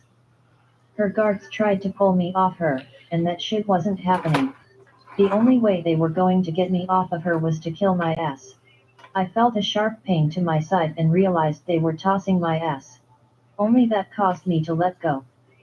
She fell to the floor gasping for air, and I was still trying to get out of their hold and get to her ass. You fucking dirty bitch. You better pray that I don't find a way out of this shit because your death is going to be one that they talk about for years to come. Fucking with me is already a fucked up move, but coming for the Casim's only adds to the bomb that's about to come down on you. You don't know this family the way you think you do. Their reach is just as wide as mine, and the connections they have could bury you in your pop. Hell, my organization alone could do that to you, so it has to be something bigger than you wanting to be with me. What else is it? Roared. I just couldn't believe this bitch would stoop to this level just to get me in her bed. Ick knows she couldn't have come up with this shit alone. She had to have had some kind of help. I'm not sure if her pop would even come up with something like this. I'm not sure who all is behind this, but you better know I'm going to find out and put all them bitches in the ground. The Alvarez cartel is one of the largest cartels in Mexico, but they had nothing on the Carter cartel or the Vega cartel, which is now owned by the Casim family. Santiago Vega handed his organization over to his grandsons years ago. She doesn't know this, but the Carter cartel is now connected and running the Vega cartel as well. The only reason this bitch has me by the balls is because she has my wife, my brother, cousins, and my wife's family tied up in this shit. If it was just me, we could go to war, and may the best motherfucker win, but this bitch is unstable, so I have to play her game. Yes. You better know everything I do comes with a plan. Nat has a black mom and a Mexican pop, so she thinks that she's this connected down-ass chick, but don't know shit about the hood. Her mom is from the streets of New York, and was a money-hungry bitch that got hooked up with Alonso Alvarez. Supposedly when she got pregnant with Nat, he wifed her ass up. Fuck K. I'm going to let you have that one. I know all this shit I'm telling you is a hard pill to digest. Lynx, I know you're pissed cause after tonight, your life will change forever. We're bringing all of our allies together to form the strongest and deadliest cartel to ever exist. Oh yeah, don't think I don't know why you've been hanging with Santiago Vegas people. Imagine my excitement when I found out that I got those niggas by their dicks. Jules Casim has been walking around for years like his ass couldn't be touched. Trust me when I say my pussy creams knowing I'm about to touch the hem of that nigga's tailored suit. Yeah, I know the Casim family all too well, and I hate everything they bitch asses stand for. Years ago, my dad went to Santiago and tried to join forces with him, and he basically laughed in his face. And now it's checkmate, bitch. I couldn't believe this shit was happening right now. I'ma take great pleasure in killing you, bitch, I whispered and sealed that shit with a forehead kiss. I have no choice but to agree to the shit she wants until I get my hands on the videos. I'ma do what she wants, I don't have a choice. One thing I'ma always do is carry this shit on my back and come out on top. This predicament we're in is no fucking different. I'll do you a favor, babe. You can take a few days to get your personal shit in order. A copy of that video has been sent to your phone for your personal use. Get it out of your head, killing me is out of the question. There are several copies of this video, and they're in the hands of some of my most trusted people. Do what I've asked of you, and the day you marry me and sign your organizations over to me is the day you get everything I have on all of you. I'll be here waiting for you to return, but don't get cute and try to be a hero because you won't win. She turned and walked out of the room, and I just stood in place as her guards awaited my next move. My phone kept going off, and I knew it was my brother. I forgot to call him back, so I headed for the door to leave. By the time I made it down to the lobby, Malik and our security was coming through the doors. He wasn't playing about me calling in 30, I loved the fuck out of my brother. What the fuck is going on? You good? He asked, walking up to me. Bro, it's all bad. We gotta get the fuck out of here. I moved to the door, and we headed out to the parking lot. When Malik and I got into my truck, I pulled the video up and passed it to him. Yo, what the fuck? The fuck did she get this shit from? Nigga, this could get us the fucking chair. What does she want? He looked at me, and anger was the only thing evident in his eyes right now. She wants me. She wants me to marry her and sign over the organization. She said her daughter is mine. I'm not sure if that's the case, but the little girl does look like me and Bray. I shrugged. What? Nah, Mm. bro, we not going out like that. This bitch gotta go, and whatever she got on us, we can get that shit back. You're fucking married already, so what the fuck she wants you to leave sis to be with her? He asked, but he already knew the answer to that. Yeah, and that's exactly what I have to do. At least what I have to make it seem like. I'm going to do what I have to do to save my wife and the rest of y'all. I'm not going to lie down and take the shit. You know me, and you know how we roll. I just can't take any chances, she has too much on all of us. I know you ready to go to war for this, and so am I, but until we know how to get out of this and be sure of it, we gotta move in silence. Trust me, I'm strapping my boots up and carrying this load on my back. She gave me 3 days, so I'm heading home to talk to Malaya and then off to New York. They all deserve to know what we're up against. I sighed, and the more I thought about it, the more fucked up this shit is. Breaking my wife's heart was the last thing I ever wanted to do because I knew she wouldn't understand it. But I'll always do what I have to do to protect her and my son. She better know that I'm going to do everything to fight my way out of this shit and back to her. Right now, I need them safe, and the safest thing for her is to be in New York with her family. Bro, what the fuck are you saying? Do you know what the fuck this will do to your wife? What will this do to your mental? What the fuck about you? I'm not about to let you go with this bitch like it's all good. Fuck that. If she wants it with us, we gon' give that hairy, big back bitch what the fuck she looking for. She gave you 3 days, and we gon' take all of them motherfuckers. I'm with whatever you got to do for now, but if you explain this shit to Malaya, I'm sure she would understand. This shit is fucked up, and I truly wanna take my guards in that motherfucker guns blazing and paint that bitch brains on the wall like a Picasso painting. Fuck K. This bitch got me fucked up. Man, hit me with the wheels up time. He dapped me up and got out of the car. My driver pulled off, and we headed back to my house. We were pulling into the driveway 30 minutes later, but I had to sit here for a few minutes and collect my thoughts. Because I knew it was about to be an emotional ass roller coaster with my wife. Never in a million years would I think that I could ever hurt her the way shit was about to go down. Getting out of the car and walking inside, I knew she was in our bedroom because the downstairs lights were off. Dad, call me back. I heard her say, and I assumed that she was leaving her dad a message. She stopped in her tracks when she saw me standing in the doorway. Oh, so you decided to come home to the fucking wife you left in the middle of the goddamn restaurant. You embarrassed the hell out of me, and yet you go run behind another bitch. I don't give a fuck what she's claiming you have with her, you take care of home first. I can understand her anger. Leah, calm down and let me talk to you. The shit she whispered to me is why I walked out to meet with her. She has so much shit on us that shit could put us under the jail or in the chair. You gotta know that I would never do anything to hurt you intentionally, babe. But Let me pause, I have y'all. to handle this with her, and in order to do that, I gotta pause. Gotta pause. Lord have mercy. You talking about the mind is blown? Bitch, this motherfucker got so much shit on them. She could put them up under the jail, starting for them damn smart.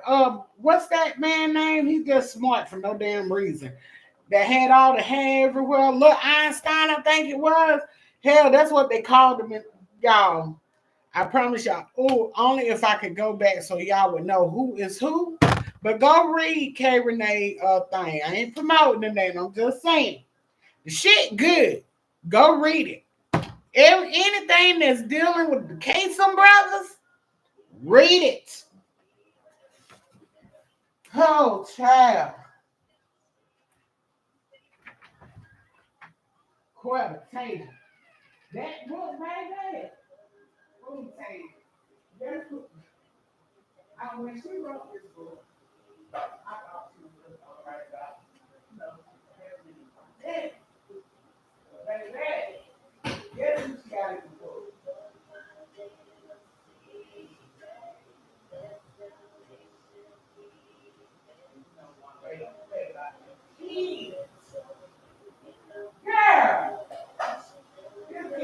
got my balls right now, but I can't see you. They gonna make it out of it. She got everything. When I tell you everything on the case. You never got to talk to somebody. Yeah.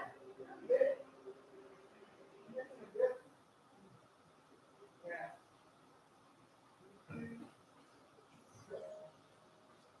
Try damn thing. It's just not fair. I tell you, it's just not fair. What you eat?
Mercy. I know y'all. I know. Who we? This is a must share to Facebook. A must.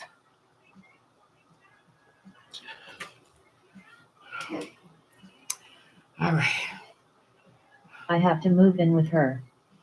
She wants me to marry her and sign over my organization. I'm going to do everything I can to get out of this, but for now, this is the move. This is what I have to do. Just know I love the fuck out of you, Leia. 11 love my son, but I gotta tame this bitch because it's so many lives that are hanging on the edge because of her, and I'm the only one that can fix this shit.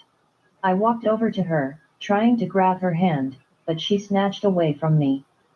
What? Are you leaving me for her? You're Lynx fucking Carter. Fix this shit. We have a fucking son, Lynx. She screamed, running up on me and hitting me in the chest as she broke down in my arms. Seeing her like this crushed me. I love this woman with everything in me. She's my fucking reason. I'm sorry, baby. I gotta do this shit for the family until I can figure this thing out and get everyone cleared from this. I gotta do it. Protecting you and my son will always be my first priority. I don't know if her daughter is my child, but I'm going to find out. Shit with me, Natalie was never serious, she was something to do. I helped her pop's organization out, and shit popped off with me and her from there. I've always been a man about my shit. I would never lie to you about anything or give you a reason to question my shit. She has all of our lives in the palm of her hands, and that includes you, babe. I sighed, and I could see her fighting with her thoughts internally. Lay off, she has me on video ordering the hit on the judge, that nigga's mom, and footage. Mm-mm-mm.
Okay, y'all, I'm gonna gotta eat something.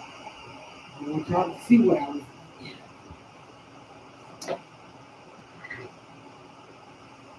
Mm. Lord have mercy.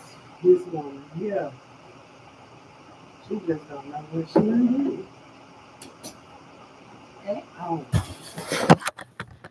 She don't know what she's done, what kind of war she done started. Yeah, we're gonna go Of on. us killing them inside the house when I'm we gonna close the rescued you. camera so I can. You're connected to Naeem, and you were in the house when we took him out. I revealed.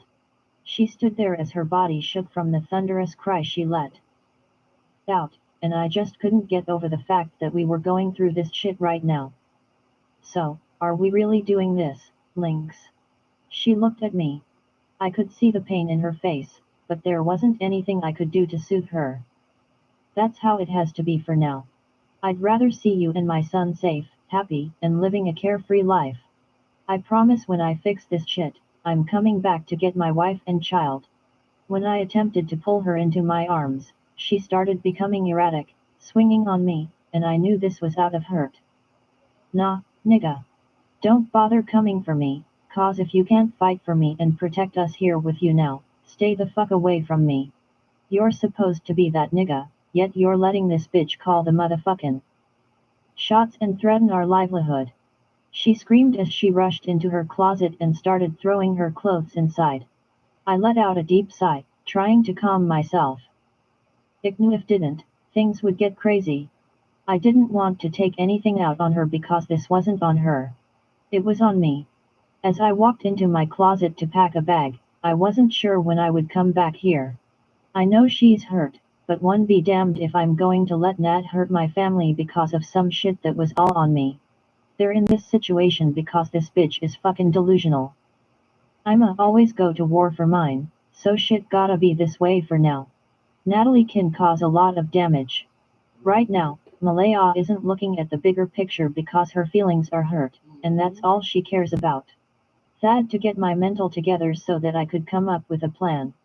I think it's best if we headed to New York tonight, so I finished packing my bags. Then I texted Nori to set up a meeting with Jules and his crew tomorrow and let them know it's an urgent matter. After I sent him the text, I walked out of my closet, and she was standing there with a face full of tears. Why the fuck is she doing this? What does she want from us to keep what she has to herself? If it's money, give it to her. How could you think this shit is okay to just end your marriage and leave your wife and child? Me. She wants me, Malaya.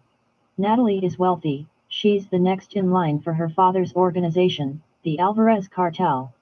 Baby, I have the power to do a lot of things, and who I am can move some shit, but this bitch has us all hanging off the ledge. One wrong move, and that's it. She wants me to marry her and sign over my operation. You're a defense attorney, you know how this shit goes. I made a promise to myself that I would give her the facts straight and not beat around the bush with her. She didn't even respond. She wiped the tears from her eyes, grabbed her bags, and walked out of our bedroom. I swear seeing her walk away seemed as if someone slowly eased a knife in my fucking heart. I have never in my life felt that type of pain. I took a few minutes to get myself together and then sent Malik a text to meet me at the jet hangar. Chapter 5 Malayahi pain that was ripping through me damn near suffocated me. It was as if I was living in a damn twilight zone. My husband of almost 4 years was telling me that he was leaving me. That was hard as fuck to hear, especially from Lynx. I loved my husband, and I thought he loved me the same way. There is nothing or no one that could come in and make me leave my family. My phone started ringing, and I really didn't feel like talking to anyone, but it was Bria calling. Hello. I answered the call because I didn't want her worrying about me and Bray. Leia, are you alright? Malik told me what was going on, he just left to head to New York. Security has been beefed up and my damn house looks like the president is here visiting. Things are really bad. He told me he has to move in with her. She wants him to marry her, and if he has to, that's what he's going to do. I cried. Leia, let's give them a chance to figure things out. Malik told me everything and said he saw the video. That bitch has a lot on all of them, and one think maybe Lynx is just moving off of emotions right now. Just know that he's not with her, they're on their way to New York. Do you need me to come over there with you? No, I'm headed to the JW Marriott near the airport. Me and Bray are catching a flight home to my parents in the morning. I'm moving out of the house. If he wants this marriage over, I'm going to give him what he wants. I guess it's a good thing when you're married to an attorney that doesn't need shit from you. This divorce should be quick and easy. Zaya is the best at it, and I know she will process this quickly, I told her. Do what you need to do for you, sis. I just think you need to wait and see what happens. I wish I could leave with y'all, but I have a client in the morning. Damn, this is all so fucked up. I wish it was something I could do for you, friend. When I'm finished here, I'll be heading to New York. I'll be staying with Aunt Nay. Call me when you get in town. I'll be at my parents' house until I figure things out. We said our goodbyes and ended the call. Y flight landed in New York at JFK an hour ago, and Bray and I were now on our way to my parents' house. I decided to just talk to them once I got home. I have been up crying all damn morning, not believing all of the shit that happened yesterday. I mean, our day started off so damn positive and beautiful and ended in some bullshit.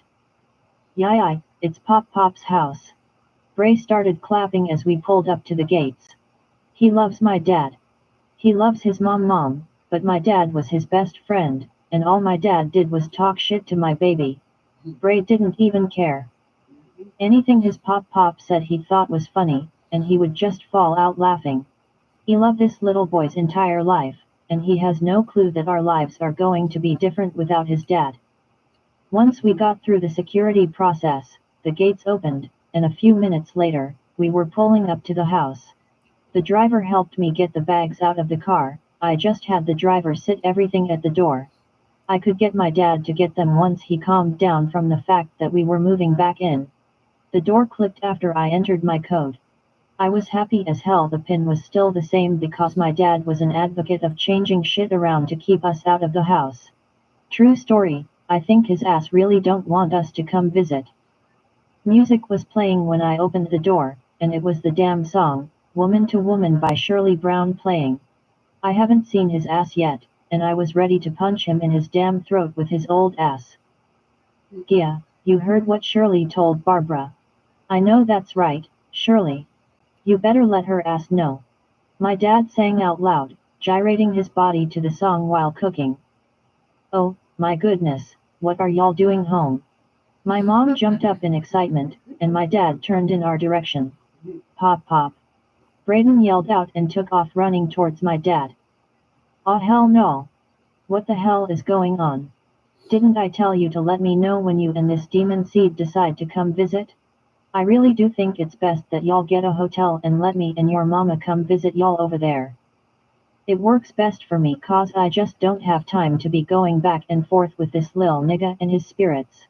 I think y'all should only visit, but maybe twice a year, and I prefer it to be in the winter cause hell is hot. Them niggas like to play on hell temperatures, they don't like that cold shit. I'm glad Ma gave me some jugs of that holy oil to splash on his ass when he comes to visit. I think his lil ass left some spirits in that damn room of his the last time he was here. I went in there to put some clothes in the drawers, and one swear a lil nigga walked out of the closet throwing up gang signs. I left the fucking room and them damn clothes, right the fuck there. Gia can go in there and play with them niggas, but you won't catch Gabe in there. Then this lil nigga be walking around the house at night like his ass is possessed when he's here. Don't nobody got time for that shit. I can't be looking out for them damn UFOs they say been flying around and keeping my damn eyes on his ass. He like that lil girl from that old ass movie. Yeah, what's that little crazy heifer name that's constantly staring at the fucking TV? Caroline. That's her damn name. Get out the light, Caroline. Hell no. If I tell this lil nigga to get out the light and this lil cockeyed ass nigga start twirling his lil motherfucking neck and head in a circle, he gotta go. That lil nigga got one time, and I'ma sit his ass out the door and call his cartelish ass daddy to come get him. Better yet, why don't y'all sleep in the pool house? Your mama went to Macy's and got some stuff to fix it up the other day. It was hard to be damn sad around my dad. I couldn't help but to laugh at his ass. But he gon' leave my damn son alone. Dad, you know he sleepwalks. Leave my son Oh, alone. Pop Pop, hell no. ILUHU. Bray giggled, wrapping his little frail arms around my dad's leg. Hell no. Get off me, Satan. My dad lifted his leg and started shaking it to get Bray off, and I had to laugh because Braden thought it was so funny. Where is Lynx? Is he traveling? My mom looked over at me, and that's when she noticed my appearance and my swollen eyes from all the crying I had done. I'm not sure where he's at, being as though we're no longer together and getting a divorce, I said to her, and my dad's neck snapped back so fast I thought he broke that shit. Divorced. MMMMMMMM. Hell no, this ain't that. I done told y'all when you feel the need to come home, don't. Even if you and your sister Gay. leave these niggas, Oh Y'all my still rich. gosh, Gabe. Gone on over to your sister house and take the seed of Chucky mixed with the spawn with yo ass.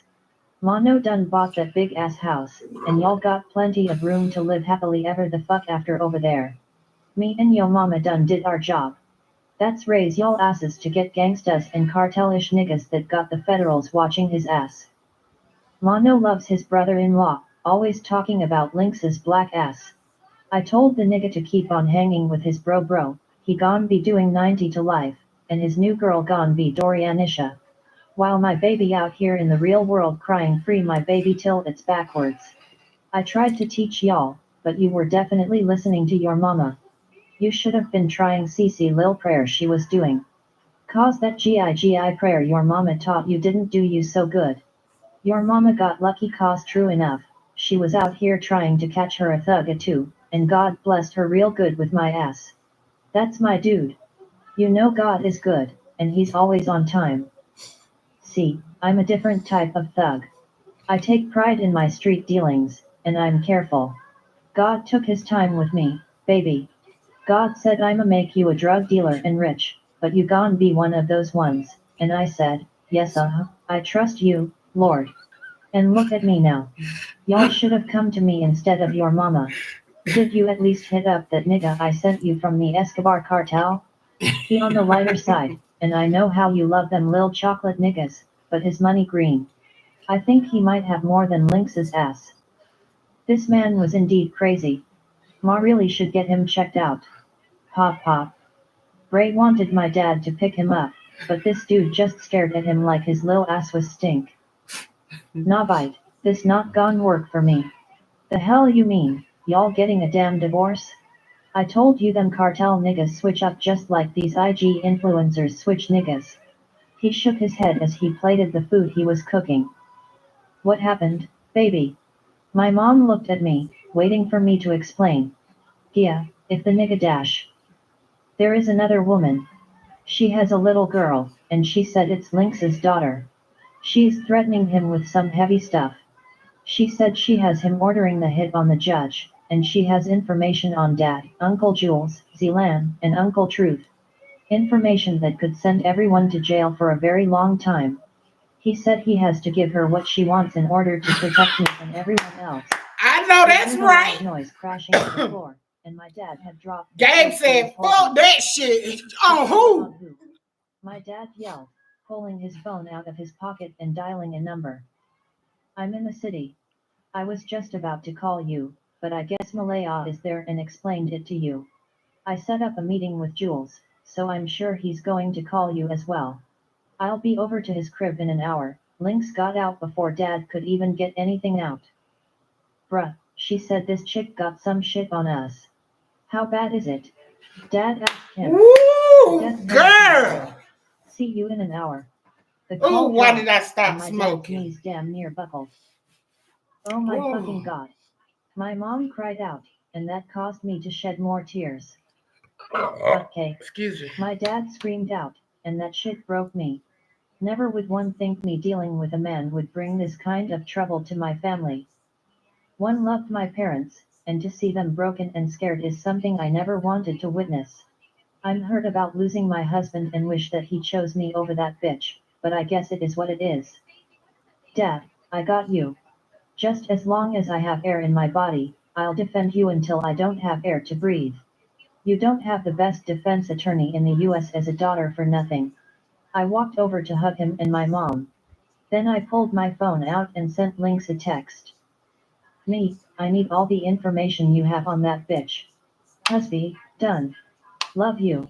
One didn't even bother responding to his ass because I had nothing to say. I grabbed my crying son Mm, and headed upstairs to put him in his bedroom. He was upset because my mom and dad were upset. I mm. had to find a way to fix this shit because my family doesn't deserve this shit.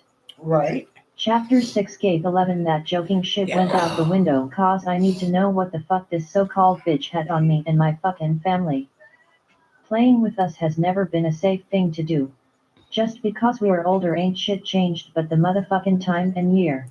Them guns still That's bust the it. same way. Don't I they? was on my way to pick up Truth so that we could meet up with the family. This shit was insane.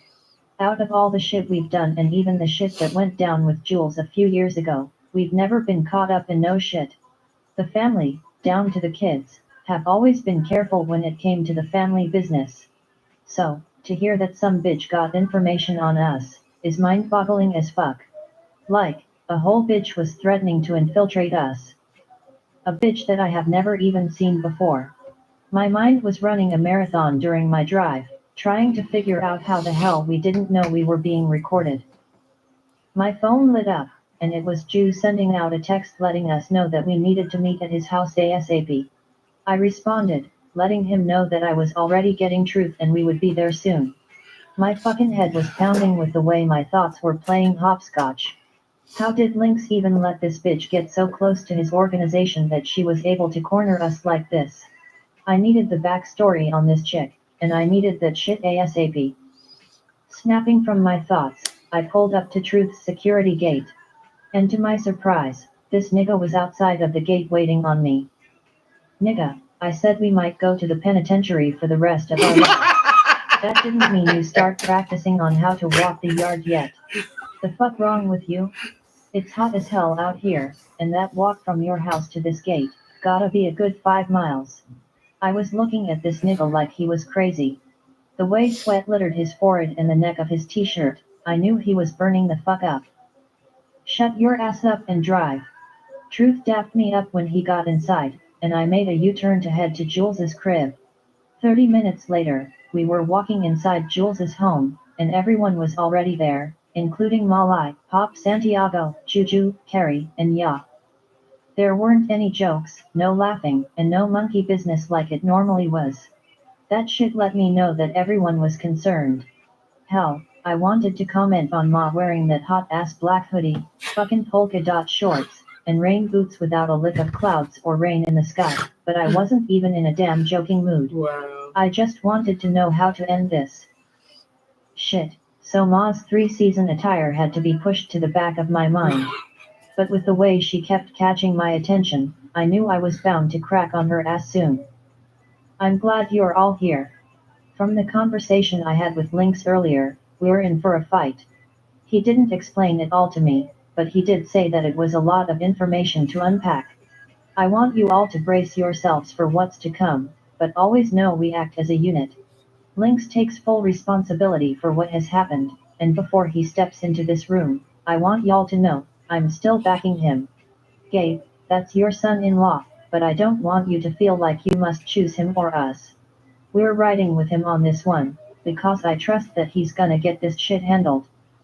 Hearing Ju speak about Lynx had me snapping back into our reality. That nigga had to be smoking that shit. Who gon' be backing him? Speak for your damn self. You can ride with his ass cause I on one ride. We talking about the federals coming to our house and taking us from our families. Well, Ju, I mean it'll be good for you cause you gon' have all yo lil gang bangin' ass kids with you. I'm sure if you asked, you could bunk with Zealand, and they will put Carrie, Ya, Juju, and Maya all next to you. Oh, Oh Lord, law, man. me and my daddy going to jail. True, I heard them hush em. She splash them. Like to look at you and blink her eyes at you. I'm gonna be a Heshem. I like having Dia. I on got time to be worrying about somebody trying to take my booty hole. Law. When they let us out for chow, I'ma have to put tape over my booty hole just in case we got some aggressive niggas in there. Lord. Nah, Lord this have shit ain't mercy. gonna work for me. Oh. See, I came over here in hopes that you had a plan to get out this shit, but you talking about some damn backing Lynx? And what you mean, son-in-law? Malaya ain't mine. That damn girl came out with a head just as big as them motherfuckers I built them contraptions for. That ain't no son-in-law of mine. I'm about to go back to the house and have Caroline Lil cousin teach me how to twirl my motherfucking neck in a circle cause put me in the insane asylum and rip me out the straight jacket. I'm acting brand new. I'd rather fight off these crazy niggas than to be fighting off Jero Militia. One was serious as hell. If they came for us, I'm proving insanity. Take a look back in history.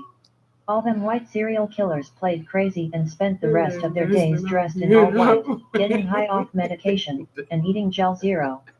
Yeah, that was my future right there.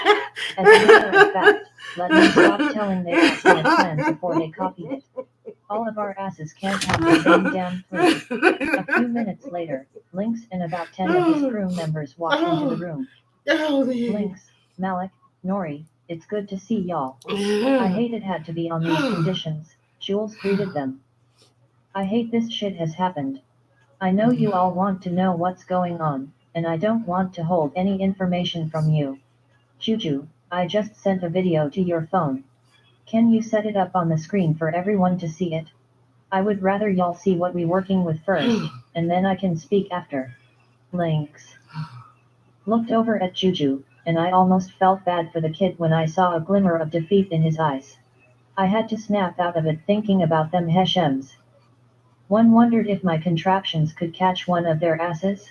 If the insanity roll didn't work. Got it. Give me a few minutes to get up. Ju started working on his computer. A few minutes later, he turned the television on, and we couldn't believe what the fuck we were watching. Yo, who the fuck is this bitch? 'Cause ain't none of us going the fuck out like this. If this bitch wants, she gon' definitely get it. We're the wrong motherfucking family to come at with this shit.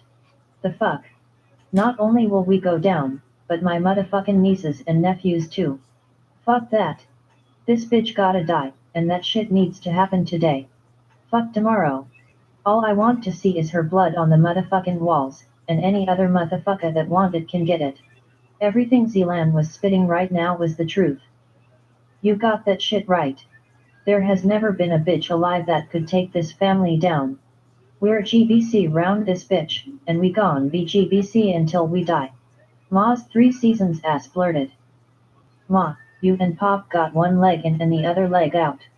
Don't use that saying no mo, and the GBC members retired when yo ass turned 80, I told her. Nigga, I don't give a damn. I can be old as hell, but my team of shouldas is always on go, and they stay ready. I had to agree with her there. The guards on her squad would lay you down without breathing first to protect her ass. I'm over here about told up. Who the fuck is she, and what does she want from all of this? Jules asked Lynx. Her name is Natalie Alvarez, and her father is Alonso Alvarez.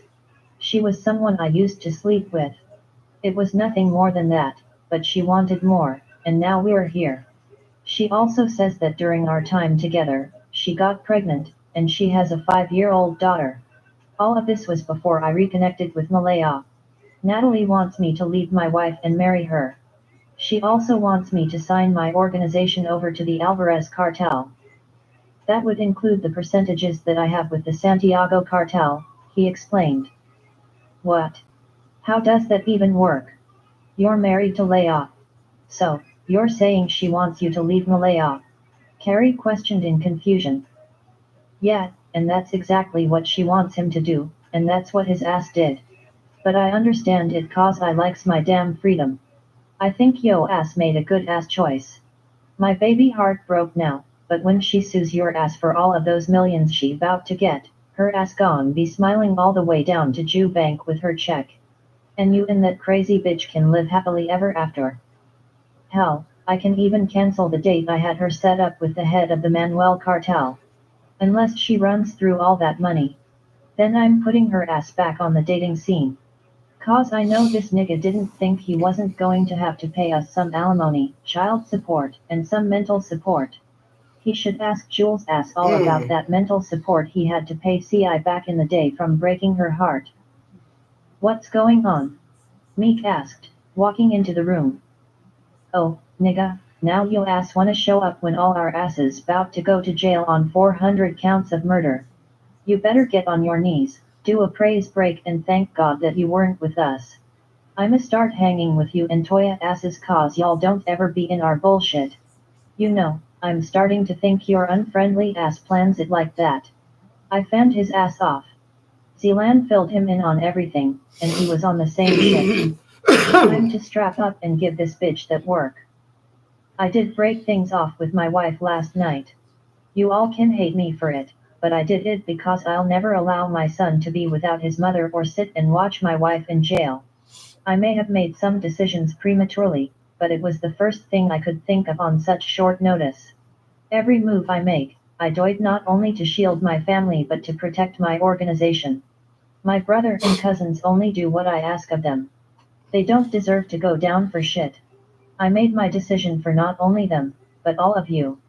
You all don't deserve any of this shit either, and I'll never let some bitch come in and think she's going to take you down. I know I may have hurt my wife, and I'm sorry as fuck for doing that to her.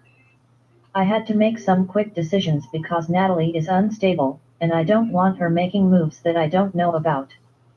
One think the best option for all of us is if I'm in the house with her so that way I can keep an eye on her. This isn't a permanent situation, I'm coming back for my wife. I just don't know how long this will take. She has this video in the hands of other people, so if something happens to her, the video goes to the feds. This shit is way bigger than Malaya, and our vows, and I say that as respectfully as I can, Lynx exhaustedly stated. The dude really did look stressed. I guess I could understand where he was coming from in this situation. There were too many people's lives at stake. Alonso Alvarez has always been a snake in the grass, and with snakes, you have to cut their heads off. I'm here for whatever you need. I have plenty of resources, and they're all at your disposal, Pop Santiago told him. I've alerted the Diamond Clique, and they're gearing up to head to New York now. Carrie stood to her feet, mad as fuck. Yeah, bro, we got you. Whatever you need, we're here. I appreciate the fuck out of you for what you're doing for all of us. This shit could have solely been about you saving yours, but you sacrificed your family to fix this shit.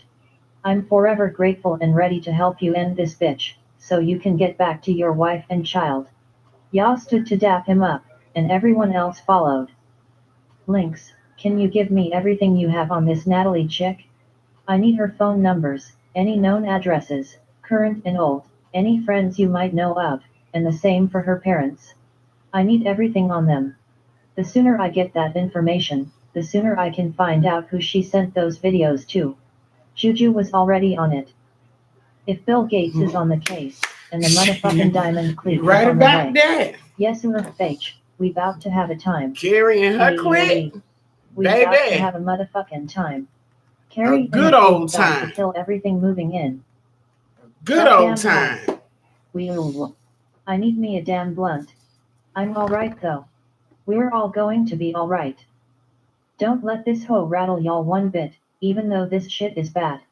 We got this, and we gon' get her ass, just as sure as my name is Lila Santiago. Ma pulled out her blunt, lit it, and my ass was right beside her because I needed to be real high to let this shit go. I'm with her. If we start moving like we nervous, this crazy bitch gon' think she got us where she wants us. We all sat around and chopped it up, trying to come up with a plan to take this bitch out. And from the looks of things, I think we got this shit under control. Chapter 7 Lynx. Am glad things went well with Malaya's family. My father-in-law even pulled me to the side and told me he was with me. That was big coming from his crazy ass, and I truly appreciated it. I'm glad they understood where I was coming from regarding my wife.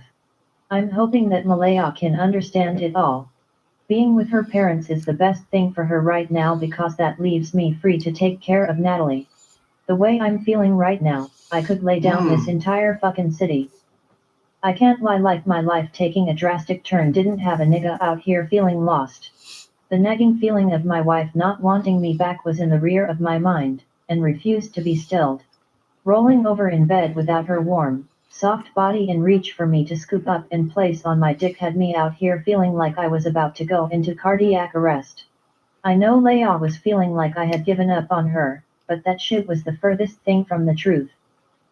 Decisions that hurt you and the people you love must be made when you're the boss, and I wouldn't be the boss if I didn't make them. Right. I can't believe I let this bitch come in and shake shit up in my damn organization. Never in life have I ever allowed a nigga, let alone some wannabe boss-ass bitch, to come in and do that shit to me. The decisions I make are always calculated with a plan, and for now, the decision to separate from my wife is best for all of us. Natalie is a piece of fucking work. I know her, and the best part about all of this shit is I know how she operates. This shit isn't about marrying me. That bitch wants all of the power she knows she can have by bridging both of our organizations. If she did, that makes her a very powerful woman. The best place for me is on the inside with her to watch her moves, but best believe I'm killing all these motherfuckers. I got us into the shit, and I'm going to be the one to get us out of it. One thing I did a couple of years ago was put that lil smart ass Juju on my payroll and contracted ya. That was the best move I could have ever made because it makes our moves so much easier. Pulling out my phone, I dialed the number and waited for this pussy motherfucker to answer. I've been expecting your call. Alonzo's voice vibrated through the speaker. Do you know what you've created by allowing her to do this shit? I was mad as fuck because this motherfucker sounded as if he was amused by all of this. Lynx, you know how my daughter is. She always gets what she wants, and she wants it all. You should have thought about your decision to cut ties with us. It was at a time when I needed you the most. We were at war, and you turned your back on us. Not to mention you hurt my daughter's feelings. She had your daughter, and you decided to house another bitch, he chuckled. One let out a breath to calm down. I'll see you real soon. I ended the call because there wasn't shit else I needed to say to his ass. Looking over at Nori and Malik, I just shook my head. What's your next move? Nori asked. Making sure we find these videos and get them all deleted or in our possession and ensuring that all of the people she sent it to are dead. I stood from my seat. We were all staying at Aunt Nadine's house, and that made me think of something. Bruh, why are you staying here? Everything cool with you and Tasha? Looking over at him, I see that mentioning her name is pissing him off. What's up with this nigga? Malik asked, noticing the change in Nori. With everything that's going on, I didn't even want to bring this shit up, but since you niggas asked, here it is. Nori pinched the bridge of his nose. Tasha thought I was away on an assignment, and I came home early to surprise her. I was gonna take her on a lil trip to Jamaica because I had been gone a lot in the past couple of months. I felt like my girl deserved some special attention from her man. When I got inside the house, I could hear music playing, but I didn't think anything of it until I looked at the dining room table. It was a place setting for two. They had steak and wine from what I could see. Swa started paying close attention to the music that was playing and the clothes that was spread all up over my staircase dash. Nigga, I know you not gon' say what I think you gon' say. Tasha. Malik cut him off, but I was feeling the same damn way. Tasha has always been that down-ass chick for Nori. We ran the damn blocks together. Tasha was our runner when we needed her back in the day. She loved that nigga dirty drawers, so I couldn't even fathom what this nigga was about to say. She had another nigga in my bed, fucking that nigga. He glanced past us as if he was staring into space.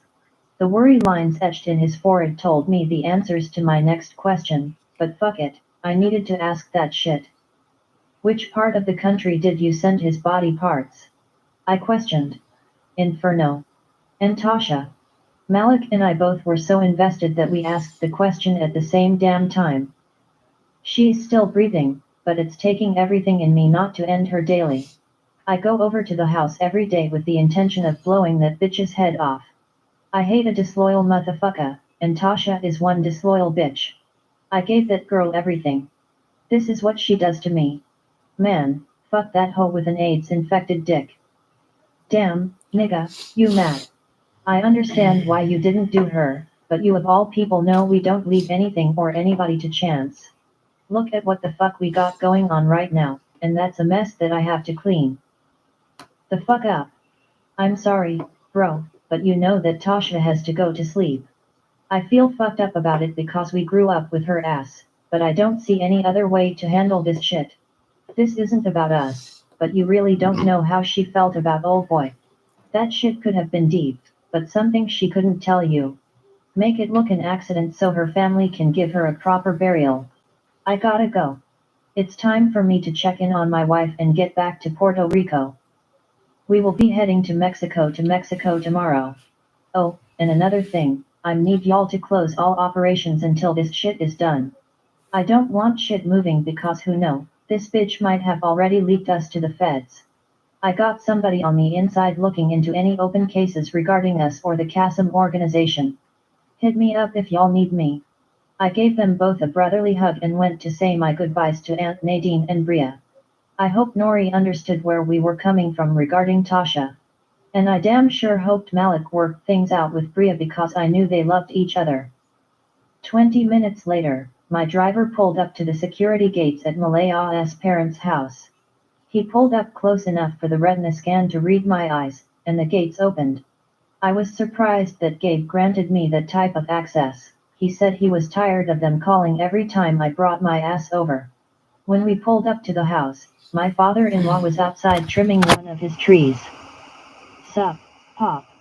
I spoke, getting out of the truck. "Nigga, I'm not yo pop till you come back and get these homeless people out of my house." I asked yo ass was you still rich, but the real question I should have been asking you was yo ass free of any crazy bitches. How you get hooked up with that chick?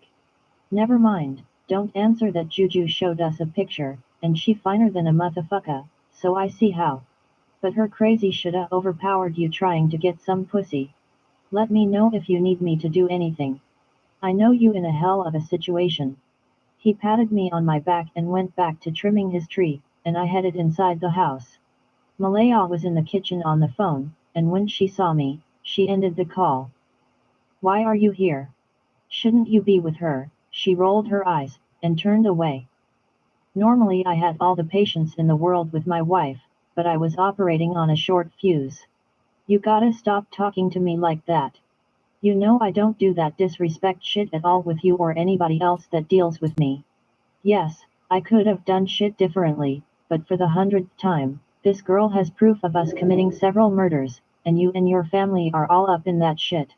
What will our son do if both of his parents are locked the fuck up, Leia? Huh? You a fucking lawyer, ma. Think. You have to understand where I'm coming from and the position I'm taking in this situation. Are you really thinking about that shit? Or are you in yo feelings because you can't get your fucking way? I'm going to get to the bottom of this, find out who has the videos, and resolve the issue. You're here, and this is the best place for you and Bray right now," I explained as calmly as I could. "Whatever, Lynx. I'm through with the situation. My biggest problem is that without a second thought, you jumped in head first and never considered me. You never considered talking to me and us maybe coming up with a plan together. I fully understand helping all of us get out of this situation, but I'm still a wife. Your fucking wife. My feelings should always come before anything and anyone else. It's called respect.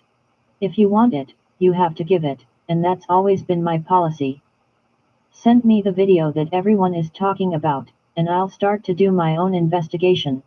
I'm here to help in any way that I can because my family needs me, and Bray needs his father, but I'm filing for a divorce.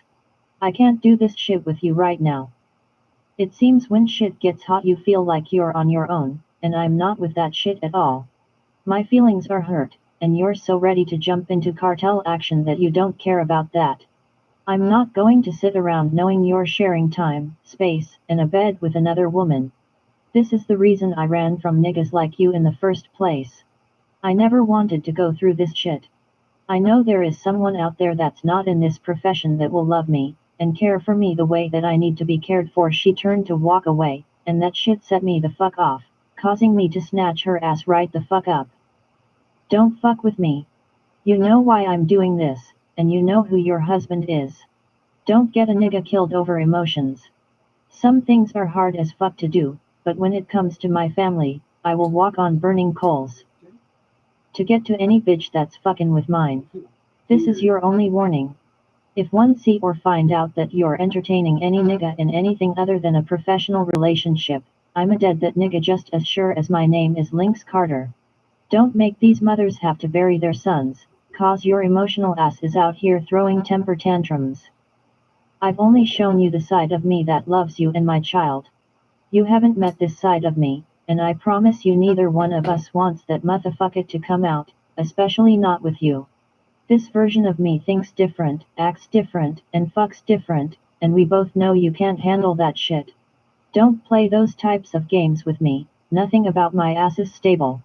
You may think this bitch is running the show, but she's giving me time to calculate my thoughts, and that move was the wrong move. I gritted, pulling her closer to me. Gabe came running in the house screaming like fire was attached to his ass. Ah, hell no. JAA, that crazy bitch is out there. This bitch sliding her gun back and forth on my iron gate like them women be in them Fatal Attraction movies. That bitch out there talkin' 'bout hey, Gubby, one said 10,000, bitch. My name Chester, Gubby the fuck moved last night. What that bitch got a LoJack on ya dick or summin'? Oh, Lord. This bitch could come while we sleep and stand over me thinking my sexy ass is you. He started pacing back and forth, and the way this nigga was acting I had to chuckle, but I could see the concern on my mother-in-law and wife's face. I got this, everything will be alright. I'll keep her away from here, I promise. I didn't want them to think that I would allow her to bring this to their doorstep or hurt them. Lynx, be careful out there. Don't worry, we got her and Brayden. Thank you for trying to protect our family from this crazy bitch. Trust me, I'm ready to go out there and beat her ass dash. Gabe interrupted her. And I'm not coming to get yo ass, yeah. One thing Gabe don't mess with, and that's crazy and a crazy bitch with fatal attraction tendencies. Gone, nigga, get her ass and take y'all problems back to Puerto Rico or Mexico, wherever the hell she from. I was pissed the fuck off that this bitch would even come here. He's right though. How did her ass know that I was here? I ran upstairs to see my son. Pappy Eve. He ran to jump into my arms. Hey, kiddo. I can't stay but know that Poppy loves you with everything in me. I'll be back to get you and Mommy soon, okay? Use your iPad to call me as much as you want. You remember how to call me, right? Yes, Poppy. ILUHU. Bray was such a smart little boy. He was so advanced with everything, and I was so proud of my little guy. His mom felt like we should get him into early learning, and that helped his development a lot. I wasn't always home with him, but when I was, I felt the need to teach my son the importance of knowing that he'd always have me in his life. When I was kid, one didn't he have that, and I made a promise to never be that type of nigga. Which is why doing what I have to do is so important to me. My son needs his mother and father with him. If my wife can't understand that, then I guess she'll never get it. I said my goodbyes to my son and everyone else and headed outside. Natalie was indeed fucking crazy because this bitch and her security were definitely out here like she was the fuck right. What the fuck are you doing? You gave me 3 days, and that shit ain't up yet. I have to make sure that my wife and kid are alright. I roared, walking up on her. I hope you made that shit worth it because this is the last time you're going to see them. After tonight, we're going to be married and raising our own family. I have a judge that's going to finalize your divorce and rush it through. The documents of your signing over your organization have already been drawn up, and I'm here because I want to fly to Mexico with my man. Ah, look. Your little bitch came out to say goodbye, give me a kiss and let's give her something to see. I turned, and Malaya was standing outside watching us. Give me a fucking kiss. She demanded, and regret washed all over me. One hated that I had to play along with this girl, but if I wanted to get what I needed, I had to do it. Leaning in, I gave her a kiss, and that shit hurt me more than it did my wife.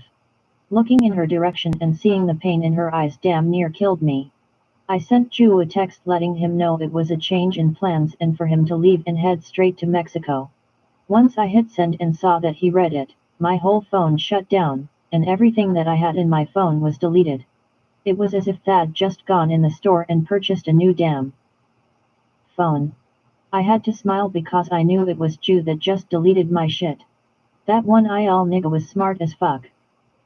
Chapter 8 Malayaing back in New York makes me feel good, because that means I'm with my family. I was hurt by this entire situation, and I just couldn't see past that pain. The whole world seemed to be moving in slow motion. I felt like I was walking in a dream world. A horrific, nightmarish dream world. I thought maybe seeing Lynx and us talking would fix things, but my anger towards him only heightened. My heart shattered the entire time he was in my presence, and there was this falling, spinning down feeling. I was so messed up seeing him kiss that girl that shit had me ready to take my gun and open fire on both their asses. When I love hard, and my husband, in my eyes, was everything to me. I felt like my heart was being ripped from my body. All of this shit just happened overnight, and I can't get pasty. Trust me, I get it, but I have the right to feel the way I do. I can't just sit back and watch him be with another woman. Call me weak, call me selfish, call me what the fuck you want. I'm not built like that. I know it's levels to this street shit, and I gotta have tough skin, but nah, fuck that, I can't rock with that. I'm so glad Melanie came over, and we were able to spend some time together. I didn't realize it, but I needed my big sister, and the love that only a sister could give was needed. I had plans to go over and see her and Mono tonight. Are you alright, Boo? Bree asked, sitting next to me at the kitchen table. I went to visit her over at Aunt Nadine's house. I'm never really here without my husband, and it felt so damn weird. I couldn't help but to keep turning my head toward the door, praying he'd walk through it, but I knew he was with that bitch. Just thinking about them fucking had me swallowing back vomit. Suh? What y'all got going on? Rommel asked as he took the food out of the fridge to warm up. Mel, Nori's older brother, worked closely with the guys in the organization. He was such a cool cousin, and me and Bree loved his ass. We always called him Twin because he looked so much like Lynx you would think they were brothers versus Nori. Nothing, just sitting here trying to cheer her up, Bree sang, and I gave him a half smile. Yeah, cheer that shit right on up, because we gon' put that bitch in the dirt where she belongs. It ain't never a good thing fucking with us. I don't give a fuck who you are or how powerful you think you are. Big cuz gon' always come out on top, and that's on me. Just don't give up on my cuz. One thing one know for certain, that nigga love you, and he got this shit in the bag. He kissed the top of my head, grabbed his food, and headed out of the kitchen. Love Mel. He always knows what to say to make things better. Bree stood from her seat to go get some of the food he took out the fridge and didn't put the hell back. Aunt Nadine would have kicked his ass, but I'm with Bree. I wanted some of that shit too, because it smelled so damn good. Fix me a plate, sis. I smiled, and she fanned me off. I shouldn't fix your apple head ass nothing. You always wait for me to get up to do something and then ask me to fix your shit. She laughed. Once she heated the food up, we sat and ate. Lord, Aunt Nadine put her whole foot in this food. I swear that lady needs to open a soul food spot, and I'll help her do it if she wants to.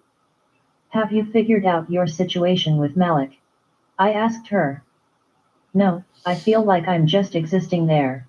I know I need to let him know how one feel and what's really going on with me, but how do you tell a man that loves you, and don't get me wrong, I love him too. But how do I tell him that I blame him for our daughter's death? I mean, I know that would hurt him, and I'm just not ready for that type of energy. I know what that would do to him, and I know that I would go into defense mode.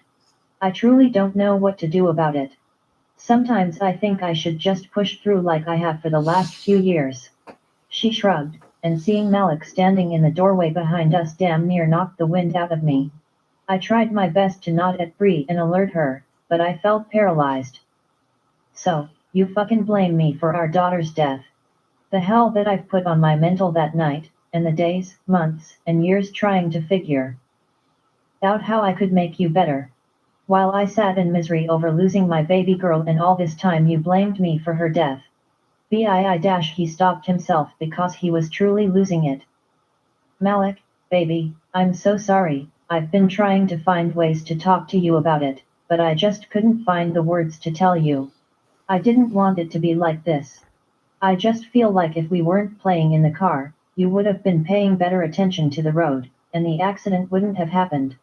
Bree cried as she tried to walk up to him and grab his hand, but he snatched it back. Get the fuck off me. You were the one that started playing in the car. If you didn't grab my dick, we wouldn't have started playing in the car. The fuck is you talking about? Don't try to put all of this on me. It was an accident, and in some ways, yes, I could have done more. And yes, I blame myself because, as Amon, I'ma always take the burden on my back. I never wanted this shit to happen to us. I would give my own fucking life and lay down right now to have our daughter with us.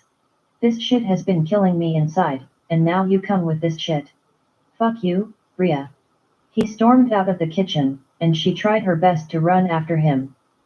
My heart was in shambles for her because I knew they loved each other, and that shit hurt him because he was shedding tears while talking to her. What is going on? Aunt Nadine came down the stairs, and Nori and Mel were right behind her. This chick blames me for our baby dying.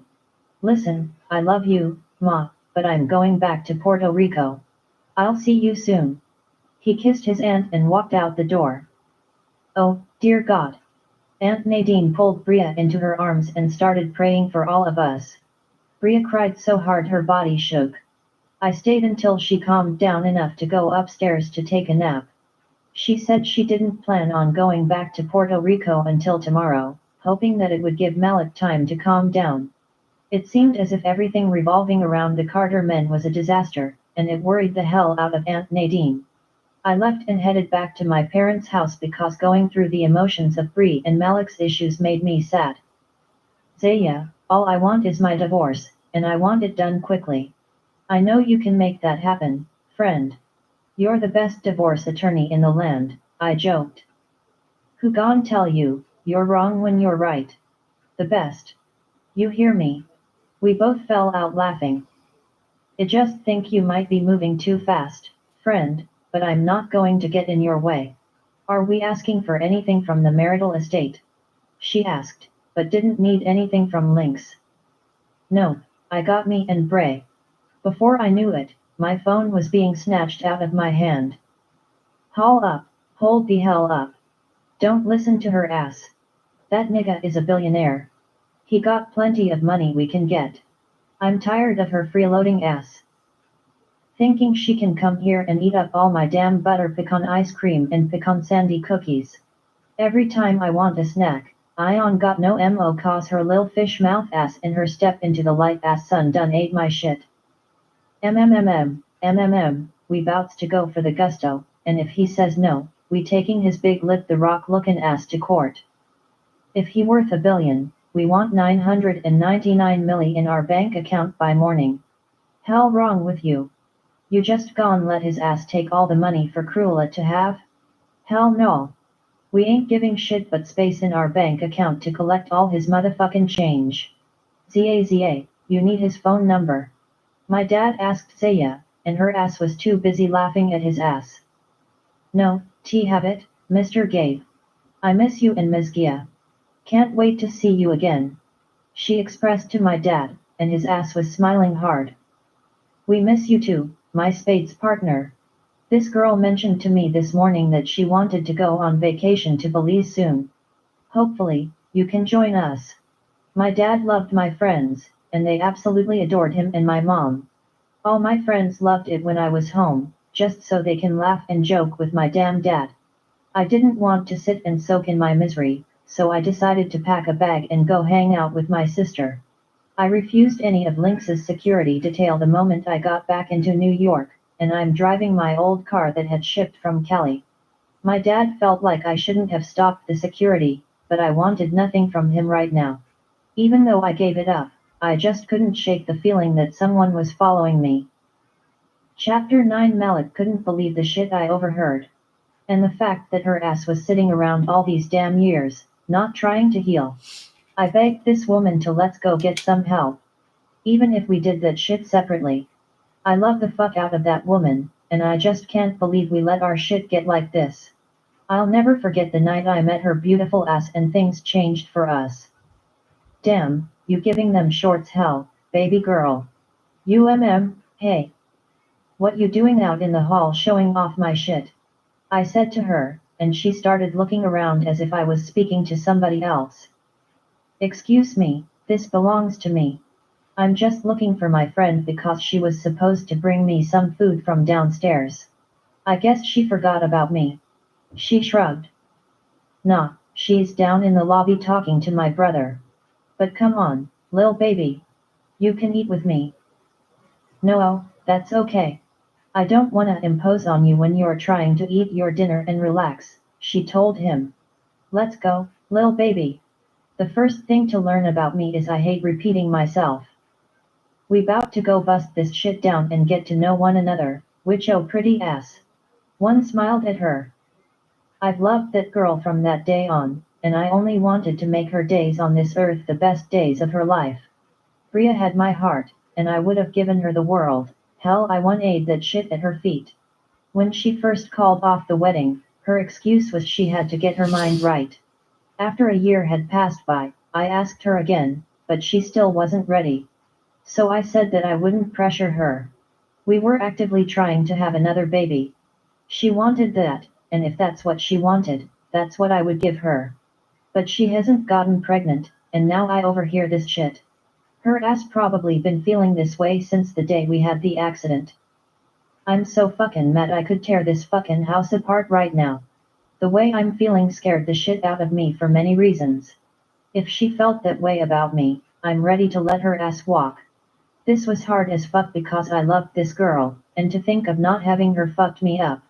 I've always said this about Brie, she doesn't know how to heal. She keeps things so bottled up inside and holds on for so long that she lets things fester until they combust. Now our shit might be at the end of the road because she wasn't woman enough to come sit down and talk to me. I would have been upset, but I would have respected her feelings a little better if it was me that she talked to instead of lay off. I'm not fighting for this shit with her a day longer. I fought like a motherfucker trying to nurse my girl back from this tragic moment. Not one time did she care about how I was feeling. Not one time did she come wrap her arms around me and tell me she had me and that everything would be alright. Not one motherfucking time. The fuck is wrong with this girl?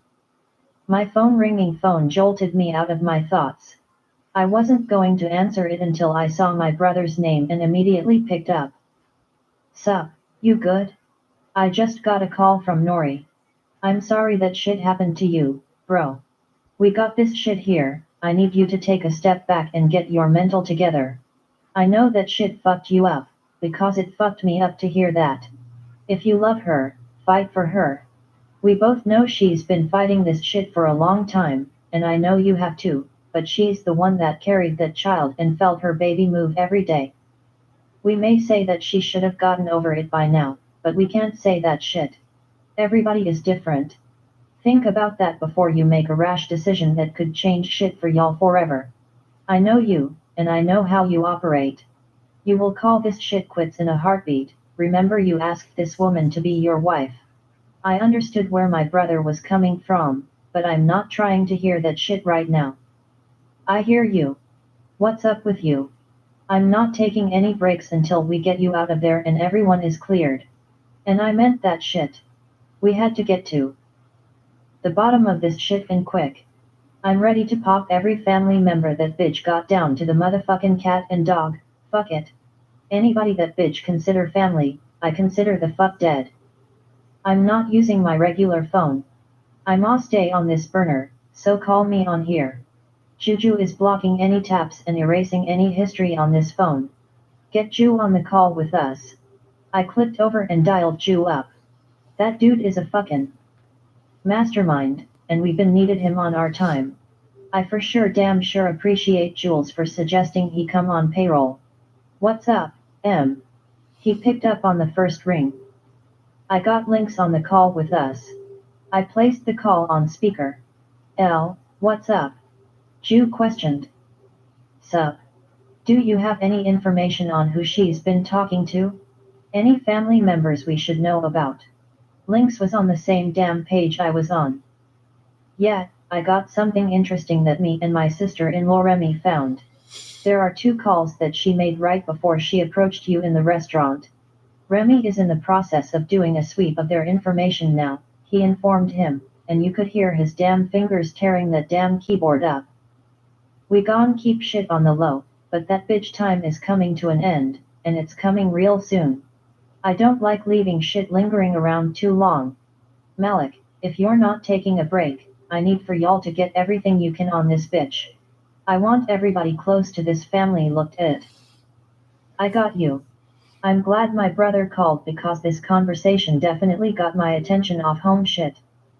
Lynx, did you ever look at your security detail that was with you in New York during the times of those deaths?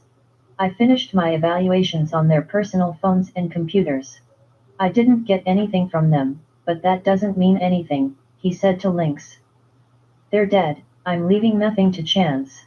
Some of those men have been with me from the beginning, and if they didn't have anything to do with it, oh well. This comes with the territory.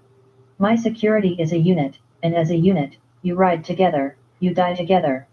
I'm going to kill everybody in my camp until I get to the right nigga. I gotta go. Just let me know what you find on this bitch family and friends. Brief Malik and Nori on it, if you can't get me on the phone. Bro, call this line if you need me. Remember what I said about the home front? He ended the call.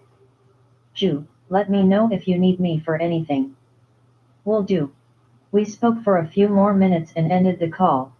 I heard the doors chime and took a deep breath because I knew it was Bria. I was hoping that she would stay longer. Nori punk ass was supposed to text me and let me know when she left. I sipped the drink I was nursing as I heard her entering the room. Malik, can we please talk? I just need you to hear me out. I kept my feelings from you because I didn't want to hurt you. There was no way that I could do that, I wouldn't be able to face you after that, and some days I go back and forth with it. Trust me, I blamed myself as well, but she was my baby girl. I wanted our daughter to survive. I wanted my baby so bad. Please understand how bad I'm hurting over this. Maybe I'm wrong for having those thoughts, but I don't know what else to do. I've tried to push them to the back of my head, baby. I don't want to have any type of resentment when it comes to you. I love you. I just want my baby. One can't do anything else but think of her. It was the moment the first pain hit me, I could literally feel the air leaving my body. Do you know how bad I felt?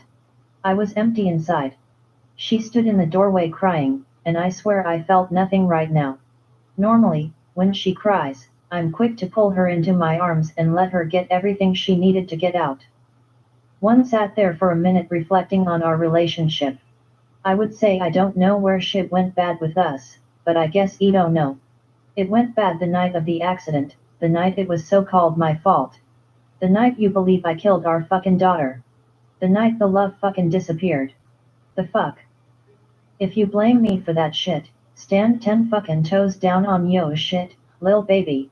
Don't come in this bitch talking about sometimes I feel that way and sometimes I don't. Nah, when you were talking to Leia at my house, it was I blame that nigga. I remember every fucking word. Let me help you remember that shit. No, I feel like I'm just existing with him. I know I need to let him know how I feel Mm. and what's really going on with me. Does that shit sound familiar yet? How do you tell a man that loves you that I blame him for our daughter's death? Like I said, stand on that motherfucker, Bria. I mean, I know that would hurt him, and I'm just not ready for that type of energy. I know what that would do to him. Oh, you gone get all this energy, and you can clearly see what it's doing to me. I did my best to be the man you needed. I've never thought about cheating on you, even when there were months where you rejected me. I've given you love, affection and provided you with the best life. I even talked to you about us going to get help, and you rejected that shit too. Everything that a man should be in your life, I've given you that shit, and I'ma always stand on that shit. You can walk away today or tomorrow, and you can't tell the next motherfucker shit about Malik Carter and how he treated and took care of you cause I'm that nigga. I need you to stay the fuck away from me for a lil minute. Go figure out if there's some shit you wanna rock out with me and get back to me. You cut my back out with this fuck shit here, and don't get me wrong, I think about my child daily. I was fighting so many of my own battles about you losing her. Hell, I blamed myself for not paying closer attention. But damn, shorty, that's what the fuck you on. I was mad as fuck, so I jumped out of bed and rushed past her. She stood hysterically crying, but I couldn't deal with her ass right now. Nor did I want to.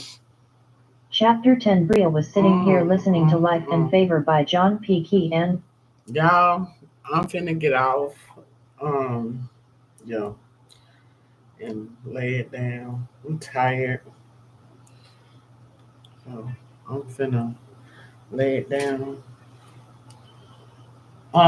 Let me know what y'all think about the book. I was highly impressed. I didn't think it was gonna tie into them, but it did. And I think this is really good. I'm so geeked about it. I can't wait for it to, for us to get the book too.